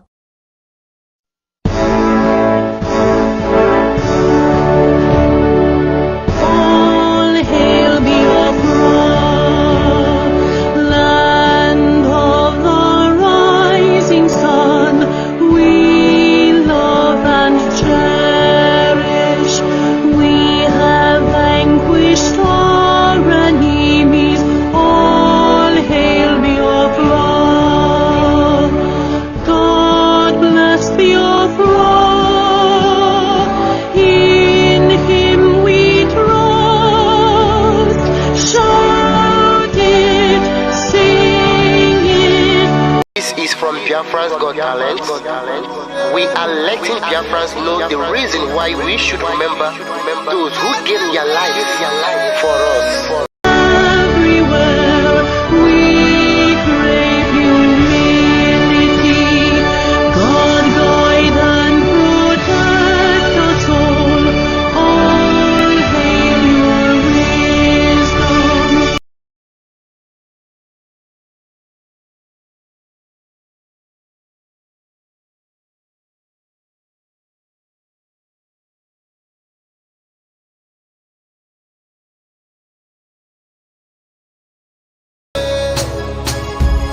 You died to end my suffering.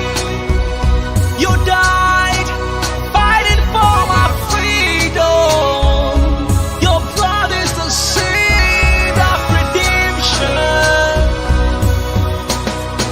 You are my inspiration. The deed no wrong for them, military shots at them. 67 to 70, we remember them.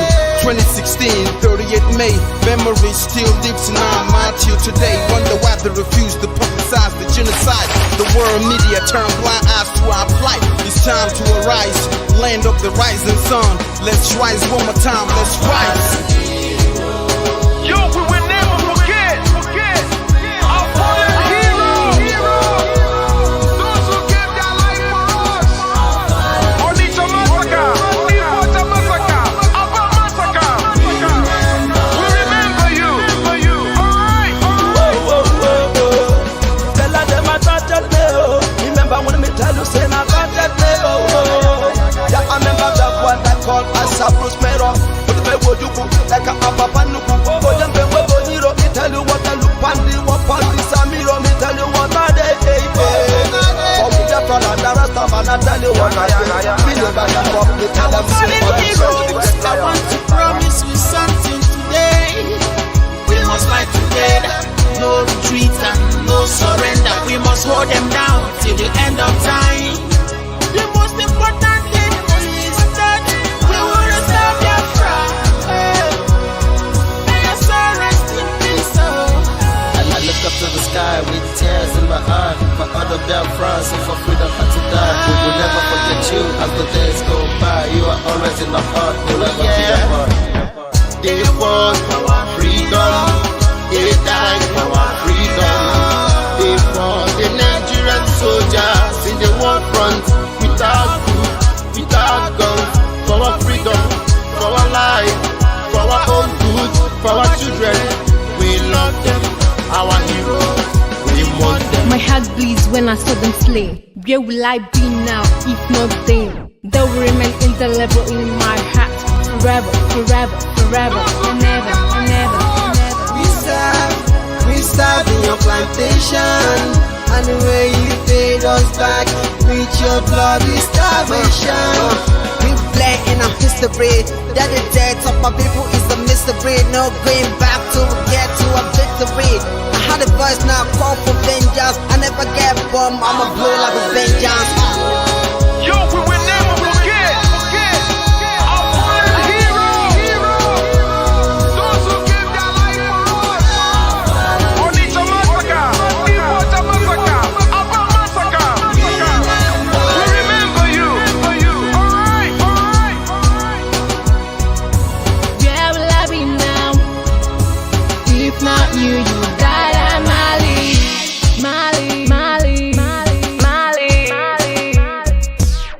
They were starved to death because of our freedom, and they paid the debt for our freedom. Flag high for those that died in the genocide, fighting for you and I. There is pain in our heart, we bleeding inside, tears in our eyes, so I'm falling here. This is for my fallen heroes. Keep them on the patient people. It's like I'm looking at myself in the mirror. Cause we could be a cast, and it could be a us if we did not retire. They pay the ultimate price. They die for the freedom of my unborn child. We live for the legacy. Yo, we will never forget our fallen heroes. Onitsha massacre, Iwata massacre, Aba massacre. We remember you.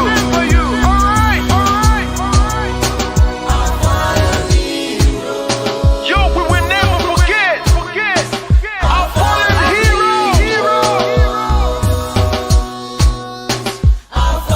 Onitsha massacre, Iwata massacre, Aba massacre. We remember you. Alright. Yeah, put the flag in the air. Never be afraid. March on, cause we are more than conquerors. Yeah, you know what it is. I'm looking at myself in We the must mirror. revenge, and we must stand to represent who we are.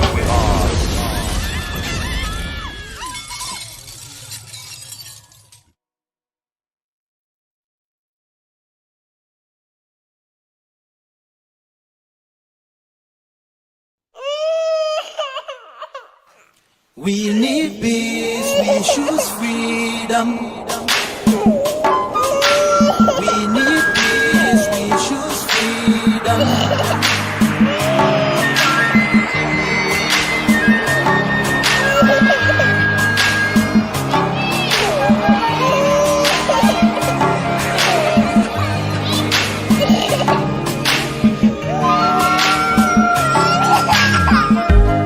There was a nation living in peace and unity.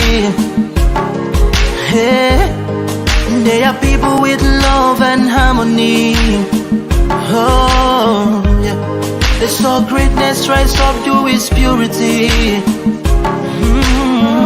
With another people of different culture, a different heritage, bias and oppressive. Oh, I see. A nation from trigger of Africa, rising with strength and might and power. In due time, nobody gonna praise us. Rather, you all gonna embrace her. With your flag, with your flag, with your flag, with your flag. Oh, yeah. Let the tears of our mothers who lost their children be heard. Let the blood of our heroes speak from now till forever. Let the whole wide world know Biafra is our home. Oh yeah, Biafra is our home. Oh, it's my home. Yeah, Biafra is our home. I reminisce way back 1967. Death toll and the blood couldn't count them even. Mama screaming, child squealing, pops on the ground. 2.5 years, over 3 million's gone. Why? Cause we asked for our freedom, and we're going back to our sovereign kingdom. They shut us down when we cried, the world said nothing. Sitting back in the crib, watching our suffering. Should I talk about the planes dropping shells like rain? Suka had the first taste of a hero's blood. Abagana Zobuni Gwe was stronger than flood, but the juke is too strong and fought them off on the chart. Thought the bloodshed's gone, then it came again. 216 and the massacre, it started again. So bloody name, I couldn't cry tears. Blood dripping down my eyes, water in my vein. We died trying to fight the cause and we're trying to break him. It's our freedom, but the world was against us. Wave your flag over Africa. Welcome people of Biafra. Wave your flag over all the world. See those people of Zion is here. It is the nation that the Lord has chosen for the people of Zion. It is the nation that the Lord has chosen for the people of Zion. We need peace, we choose freedom. We need peace, we choose freedom. Hey. Let the tears of our mothers who lost their children be heard. Let the blood of our heroes speak from now till forever. Let the whole wide world know Biafra is our home.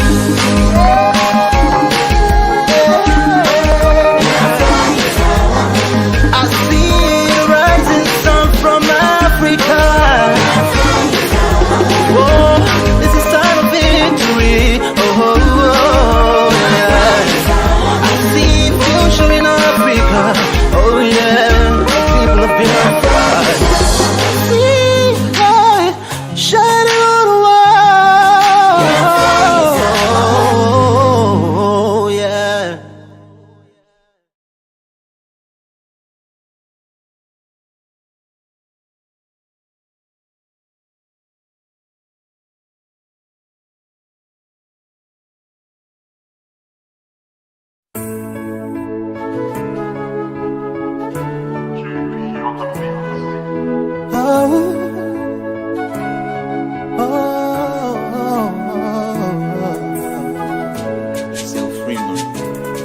Oh yeah.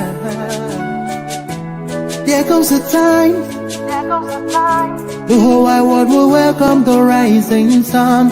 Here comes the time for everyone to see that what will be, will be. This is the time for you and I to stand together as one. Yeah. They will know, they will know. The sun is rising from east to west, from north to south. Can't you see the sun is rising? Oh, you wave your flag and be proud of who you are.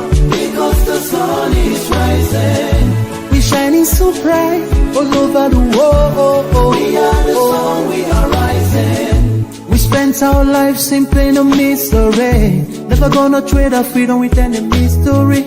It's affecting our soul and it's killing us slow. With what we've been through, we are far from being good. But we are blessed by GateKeepers. So we're never gonna give up. We're never gonna give up. There'll be light in the wind of a tunnel. It will shine so bright all time. The whole wide world will embrace us. Nobody can stop us, nobody can cage us, nobody can stand us, yeah. They will know, they will know. The sun is rising from east to west, from north to south. Can't you see the sun is rising? Oh, you wave your flag and be proud of who you are. Because the sun is rising. We're shining so bright all over the world. We are the sun, we are rising. The windows and curtains, green lights be revealing. When I think about how blessed we are, goosebumps all over my body. Sunrise to the clock strike, black strands crossing grey stripes. Clashes upon clashes, many lives turn to ashes. When I ponder and reminisce, the actions I see malice. Blood on the ground, this is how we fly. Our beautiful flag, all around the world. Blood on the ground, this is how we fly. Our beautiful flag, all around the world. We go carry the cross together. We walk through to Zion. We stumble, we rise. How the victory was done. They will know, they will know. The sun is rising. From east to west, from north to south. Can't you see the sun is rising? I still wave your flag all over the world. Because the sun is rising. I still be shining so bright all over the world. We are the sun, we are rising. They will know, they will know, they will know. The light shine, the sun is rising. Wave your flag anywhere you are. Yeah. Can't you see the sun is rising? Oh.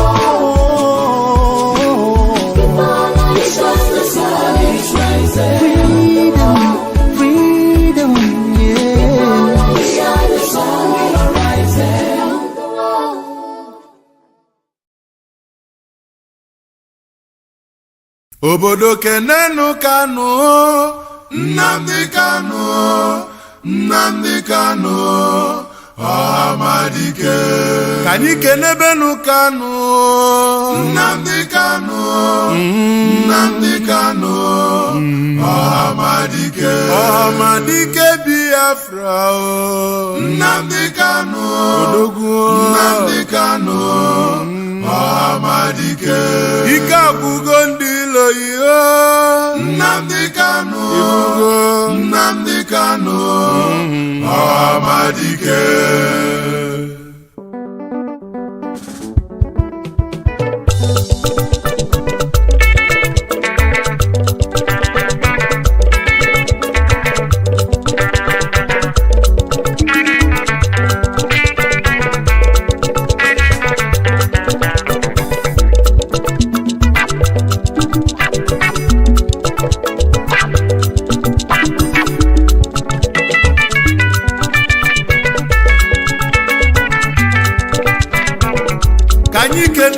Nnamdi Kanu, Nnamdi Kanu, Amadike. Amadike Biafra. Nnamdi Kanu, Nnamdi Kanu, Amadike. Odogwa nebula buke. Nnamdi Kanu, Nnamdi Kanu, Amadike. IKECHUKWU ndilo yi. Nnamdi Kanu, Nnamdi Kanu, Amadike. Ndilo yi na chozudo. Nnamdi Kanu, Nnamdi Kanu, Amadike. Manoge zuko. Nnamdi Kanu, Nnamdi Kanu, Amadike. Umu Biafra Ghana. Nnamdi Kanu, Anyi Nnamdi Kanu, Amadike.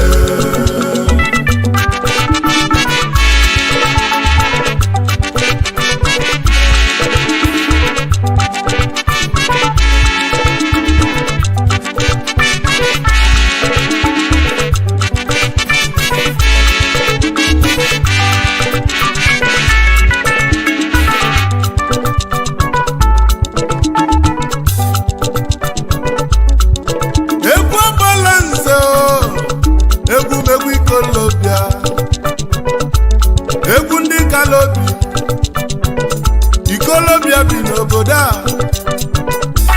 mmadụ anọzikwa ya. Egwu ndị Ikolobia o Biafra bala anyị. Obele nwa onye fali beku Chukwu zitere anyị ya. Chukwu okike abịa ma zitelie ka ọ bịa tọpụ ụmụ Biafra na-abụ ka ọ tọpụ anyị na-abụ Naịjirịa. Chukwu zitere anyị ya. Ma ndị Ilova jụziri ajụ mana anyị nwekwa mmeri. Babụlụ obele nwa na 2015 ụbọchị enyanụ anyị wee bebe ife dị n'ime ya. Anyị wee jebe ụlọ ikpe chọbazie ndị mkpọrọ anyị na mkpọrọ. Ndị kpọchiri anyị ka anyị na-achọ. Anyị fụrụ ofe ọnụ n'ụwa gị mmalụ. Afa na-agbazi ọsọ ọsọ na-achụzi fa. Mana fa marọ na anyị nwe mmeri. N'ife ọbụla anyị tinyere aka n'ụwa na-agala anyị ya ka anyị ji bụrụ ụmụ Chukwu okike abịa ma. Nnamdi Kanu ho keduzi ife mesilu mee. Odogwu na-egbula abụga abatago. Obodobo nwa onye afara ife agbala nze na boyo n'ikalata. Ife mena iyo n'ụwa ka ibili. Ị ga-adị ndụ ole n'ụwa fụ Biafra. His Majesty onye olu mkpana mụ na-ekwu. Akụọ m ọfọ na nne ị ga-afụ ife ọma. Ebe isi na anyị ga-enwele onwe anyị wee bulie n'isi ife ọma ga-abụ nke yi. Ngwanụ kenenu Kanu o. Nnamdi Kanu, Nnamdi Kanu, Amadike. Amadike Biafra. Nnamdi Kanu, Nnamdi Kanu, Amadike. Abala nze na-ekwupụlụ iri. Nnamdi Kanu, Nnamdi Kanu, Amadike. Eze nkoto nkonyilu mkpuchi. Nnamdi Kanu, Nnamdi Kanu, Amadike. Kịtịkpa gbala ni ọghọlụ mbuze. Nnamdi Kanu, nwa Kanu.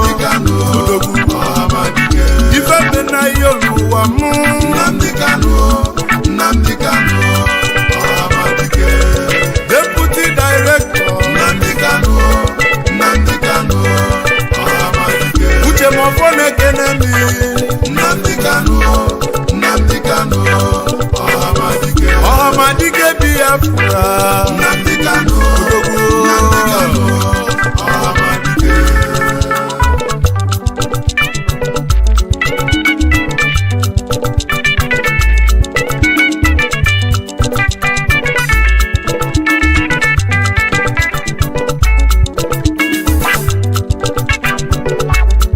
Ụmụ Biafra, oge zugo, Abalanze nọ n'egwu. Ọ bụ egwu ikolobịa, onye gbakana ya lụ, nke ọ gbalagba n'ụwa na nkịtị. Nnamdi Kanu, Ọhamadike Biafra. Ụkwalụ oge n'ụwa daa, ife niile nwere oge. Oge zugo na anyị gana. Biafra o bana anyị o, Biafra o bana nsọ o, Biafra o bụ nke anyị o. Anyị Chukwu kwere anyị na nkwa aka na-ekwuzi. Ị na-akpọ m onye Naijiria, bụ m onye Naija. Kwakene m minino of Nigeria. Mana Biafra bụ obodo m. Ị na-achụzi mmọnwụ nke ndị ọbụzi ndụ. Biafra bụ obodo anyị. Ebe amụrụ anyị bụ na Biafra. Ebe anyị ga-anwụ bụ na Biafra. Nwata chọba nke ya ọbụla ajọ nwa. Nwata chọba nke ya ọbụla ajọ nwa. Mana mmejọ nke mụ n'ụwa nọ. Onye ọcha ma aba m afa n'ụwa. Nne na nna mụrụ m n'ụwa ga-aba m afa. Afa m bụ onye ka Chukwu. Biafra bụ obodo anyị. Amarọ m ife bụ Naijiria. Ikuku ya lisi guo. Kedu ife ọ ga-eme n'iku? Nnamdi Kanu, Ọhamadike Biafra. Ifi mela anyị ome n'ụwa ka njikube egwu. Ọlụ ịlụlụ n'ụwa juru m anya. Isi kpọta Igbo n'ụlọ a juru m anya. Ekene ka njibie one n'ụwa Nnamdi Kanu. Ekene ka njibie one n'ụwa Nnamdi Kanu. Ọhamadike Biafra nwonye afọ iweku. Ịrapụrụ oche eze nna yi, wee were ndụ iwe tinye ka anyị nwere onwe anyị. Ife ọma n'ụwa makọ na be yi. Ife dị mma ọmakọ na be yi. Abalanze n'ọmụ nọ n'egwu. Ngwanụ ka ikele n'odogwu. Nnamdi Kanu, Nnamdi Kanu, Ọhamadike. Odogwu abụrụ ọka ime mbụ ma ncha. Nnamdi Kanu, Nnamdi Kanu, Ọhamadike. Kịtịkpa bala ni ọghọlụ mbuze. Nnamdi Kanu, Nnamdi Kanu, Ọhamadike. Onye afara ibe kwuo. Nnamdi Kanu, Nnamdi Kanu, Ọhamadike. Ike agwụgo n'ilo yi. Nnamdi Kanu, Nnamdi Kanu, Ọhamadike. N'ilo yi na-achọzi pistol. Nnamdi Kanu, Nnamdi Kanu, Ọhamadike. N'ilo yi na-achọzi dialogue. Nnamdi Kanu, Nnamdi Kanu, Ọhamadike. Basi na ọ bụ reconstruction. Nnamdi Kanu, Nnamdi Kanu, Ọhamadike. Mana anyị ada n'ụzọ oyibo. Nnamdi Kanu, Nnamdi Kanu, Ọhamadike. Biafra bụ obodo anyị o. Nnamdi Kanu, Nnamdi Kanu, Ọhamadike. Biafra bụ ana anyị o. Nnamdi Kanu, anyị ga-ana. Nnamdi Kanu, Ọhamadike. Anyị ga-ana n'oge zugo. Nnamdi Kanu, Nnamdi Kanu, Ọhamadike. Onye nọchi ụzọ ife ọbụla owelu. Nnamdi Kanu, Nnamdi Kanu, Ọhamadike. Ife mena deputy director. Nnamdi Kanu, Alfonsus Uchemafọ. Ọhamadike. N'okwu gị bụ. Nnamdi Kanu, Nnamdi Kanu, Ọhamadike. Emeka gift oyimo. Nnamdi Kanu, jisi ike na-emetụ Kanu, Ọhamadike. Keduzi ada Biafra. Nnamdi Kanu, ada n'ịdị ọra mma. Ọhamadike. Mrs. Uchenna Kanu. Nnamdi Kanu, Nnamdi Kanu, Ọhamadike. Ife mena His Royal Highness. Nnamdi Kanu, Nnamdi Kanu, Ọhamadike. Eze Israel Kanu Kanu Nnamdi Kanu Nnamdi Kanu Ọhamadike Nnamdi Kanu Odogwu Nnamdi Kanu Nnamdi Kanu Ọhamadike Engikegwu na-akpọ Nnamdi Kanu Nnamdi Kanu Ọhamadike Anya melo sọ ndị nyere ya aka Nnamdi Kanu Nnamdi Kanu Ọhamadike Ife mena His Excellency Nnamdi Kanu Nnamdi Kanu Ọhamadike Governor Fayose Nnamdi Kanu of Ekiti Nnamdi Kanu Ọhamadike Kedu maka Femi Kayode Nnamdi Kanu Nnamdi Kanu Ọhamadike ndị Igbo ka na-alala ụla Nnamdi Kanu Nnamdi Kanu Ọhamadike mana imirikiti etetego n'ụla Nnamdi Kanu anyị ga-ana anyị ga-ana Honorable Chidoka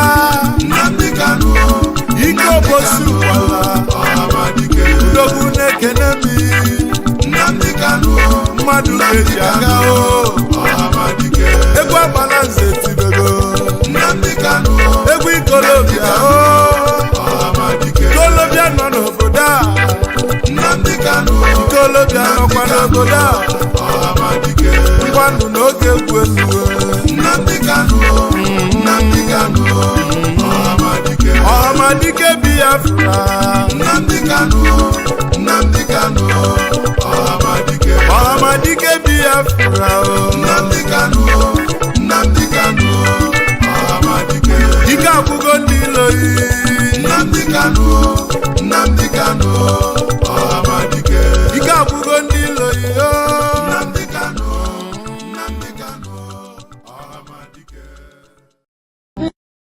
Biafra Alpha Power Media International.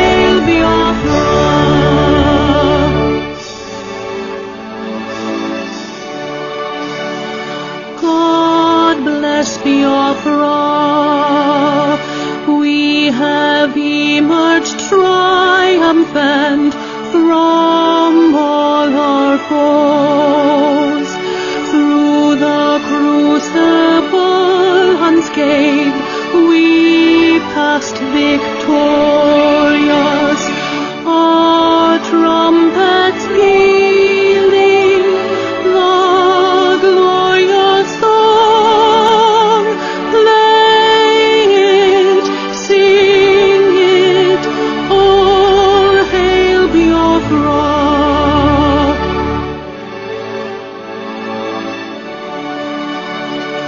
Oh, hail Biafra,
This is from Biafra's Got Talent. We are letting Biafrans know the reason why we should remember those who gave their life for us, those who died that we may live. You died to end my suffering. You died fighting for my freedom. Your blood is the seed of redemption. You are my inspiration. The deed no wrong, but then military shots at them. 67 to 70, we remember them. 2016, 38 May, memory still lives in our mind till today. Wonder why they refuse to publicize the genocide. The world media turn blind eyes to our plight. It's time to arise, land of the rising sun. Let's rise one more time, let's rise. Yo, we will never forget our fallen heroes. Those who gave their life for us. Onitsha massacre, Iwata massacre, Aba massacre. We remember you. Alright. Tell them I touched me, oh. Remember when me tell you, say I touched me, oh. Yeah, I remember that one that called Asaba. Like a papa nuku, for them they were hero. Me tell you what I look pandi, what pandi samiro. Me tell you what I day. For me the fella, the rasta man, I tell you what I feel about the pop. Me tell them I want to promise you something today. We must fight together, no retreat and no surrender. We must hold them down till the end of time. The most important thing is that we will restore Biafra. May your soul rest in peace. I look up to the sky with tears in my eye. For other Biafrans and for freedom had to die. We will never forget you as the days go by. You are always in my heart, you'll never be apart. They fought for our freedom. They died for our freedom. They fought the Nigerian soldiers in the war front without food, without guns. For our freedom, for our life, for our own good, for our children. We love them, our heroes. We want them. My heart bleeds when I saw them slain. Where will I be now, if not then? They will remain indelible in my heart, forever, forever, forever, and ever, and ever, and ever. We serve in your plantation, and the way you paid us back with your bloody starvation. We black and I'm history. That the death of my people is a mystery. No going back to get to a victory. I had a voice now call for vengeance. I never get bombed, I'ma blow like a vengeance. Yo, we will never forget our fallen heroes. Those who gave their life for us. Onitsha massacre, Iwata massacre, Aba massacre. We remember you. Alright. Where will I be now? If not you, you died at Mali.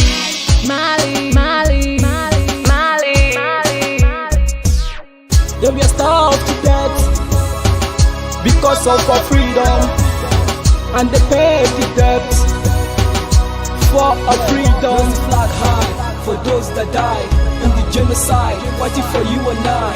There is pain in our heart, we bleeding inside, tears in the eyes, so I'm falling here. This is for my fallen heroes. Give them I'm a patient people.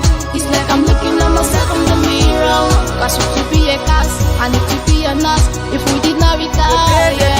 They paid the ultimate price. They died for the freedom of my unborn child. We live for the legacy. Yo, we will never forget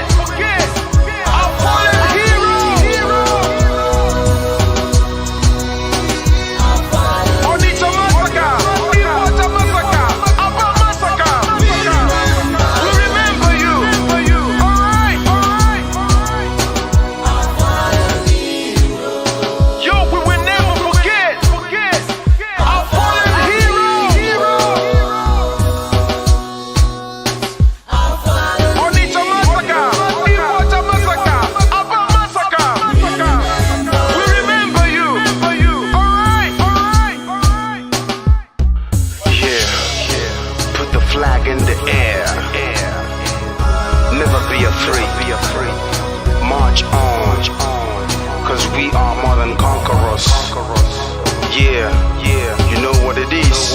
I'm looking at myself. We must revenge, and we must stand to represent who we are.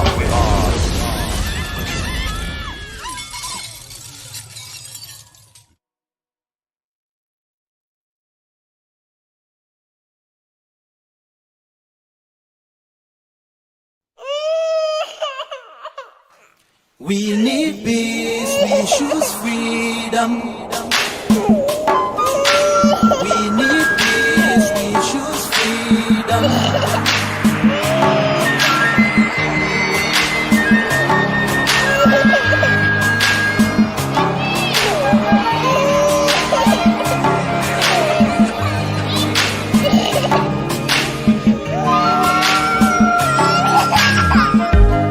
There was a nation living in peace and unity.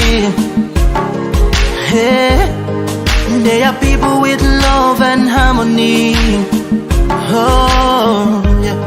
They saw greatness rise up to its purity.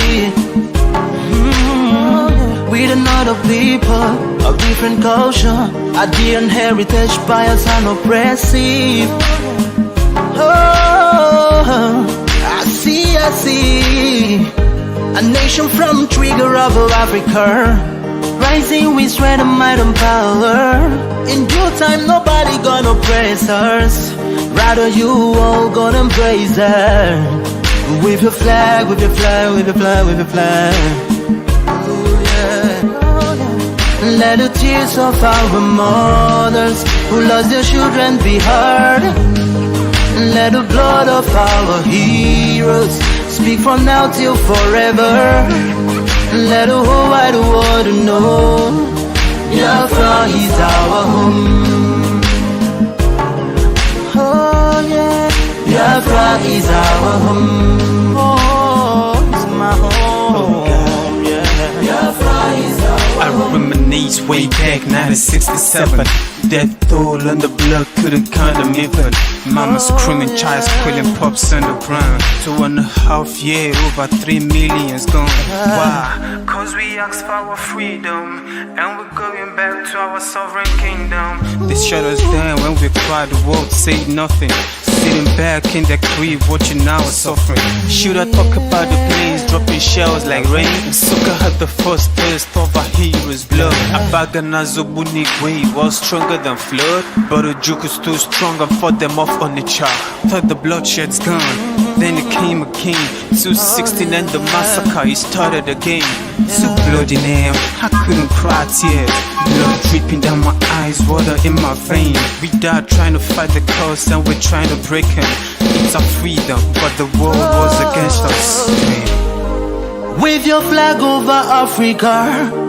Welcome people of Biafra.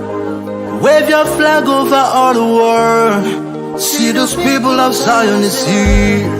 It is a nation that the Lord has chosen for the people of Zion. It is a nation that the Lord has chosen for the people of Zion. We need peace, we choose freedom. We need peace, we choose freedom. Hey. Let the tears of our mothers who lost their children be heard. Let the blood of our heroes speak from now till forever. Let the whole wide world know Biafra is our home.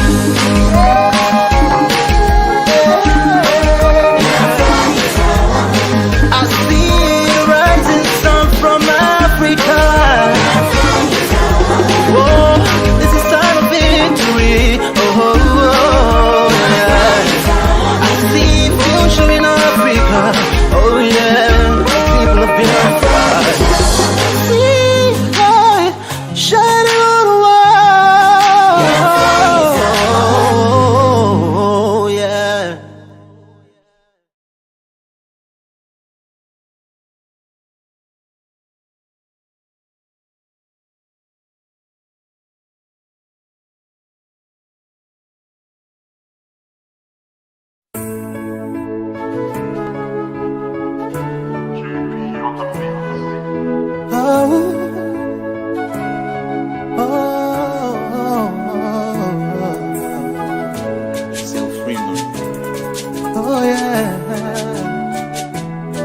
comes the time.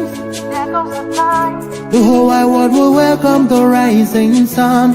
Here comes the time for everyone to see that what will be, will be. This is the time for you and I to stand together as one. Yeah. They will know, they will know. The sun is rising from east to west, from north to south. Can't you see the sun is rising? Oh, you wave your flag and be proud of who you are. Because the sun is rising. We shining so bright all over the world. We are the sun, we are rising. We spent our lives in pain and misery. Never gonna trade our freedom with any mystery. It's affecting our soul and it's killing us slow. With what we've been through, we are far from being good. But we are blessed by GateKeepers. So we're never gonna give up. We're never gonna give up. There will be light in the wind of a tunnel. It will shine so bright all time. The whole wide world will embrace us. Nobody can stop us, nobody can cage us, nobody can stand us, yeah. They will know, they will know. The sun is rising from east to west, from north to south. Can't you see the sun is rising? Oh, you wave your flag and be proud of who you are. Because the sun is rising. We're shining so bright all over the world. We are the sun, we are rising. The windows and curtains, green lights be revealing. When I think about how blessed we are, goosebumps all over my body. Sunrise to the clock strike. Black strands crossing grey stripes. Clashes upon clashes, many lives turn to ashes. When I ponder and reminisce, the actions I see malice. Blood on the ground, this is how we fly. Our beautiful flag, all around the world. Blood on the ground, this is how we fly. Our beautiful flag, all around the world. We go carry the cross together, we walk through to Zion. We stumble, we rise. How the victory will start. They will know, they will know. The sun is rising. From east to west, from north to south. Can't you see the sun is rising? I still wave your flag all over the world. Because the sun is rising. I still be shining so bright all over the world. We are the sun, we are rising. They will know, they will know, they will know. Keep our light shining, the sun is rising. Wave your flag anywhere you are. Keep our light shining, the sun is rising. Keep our light shining, the sun is rising. Freedom, freedom, yeah. We are the sun, we are rising.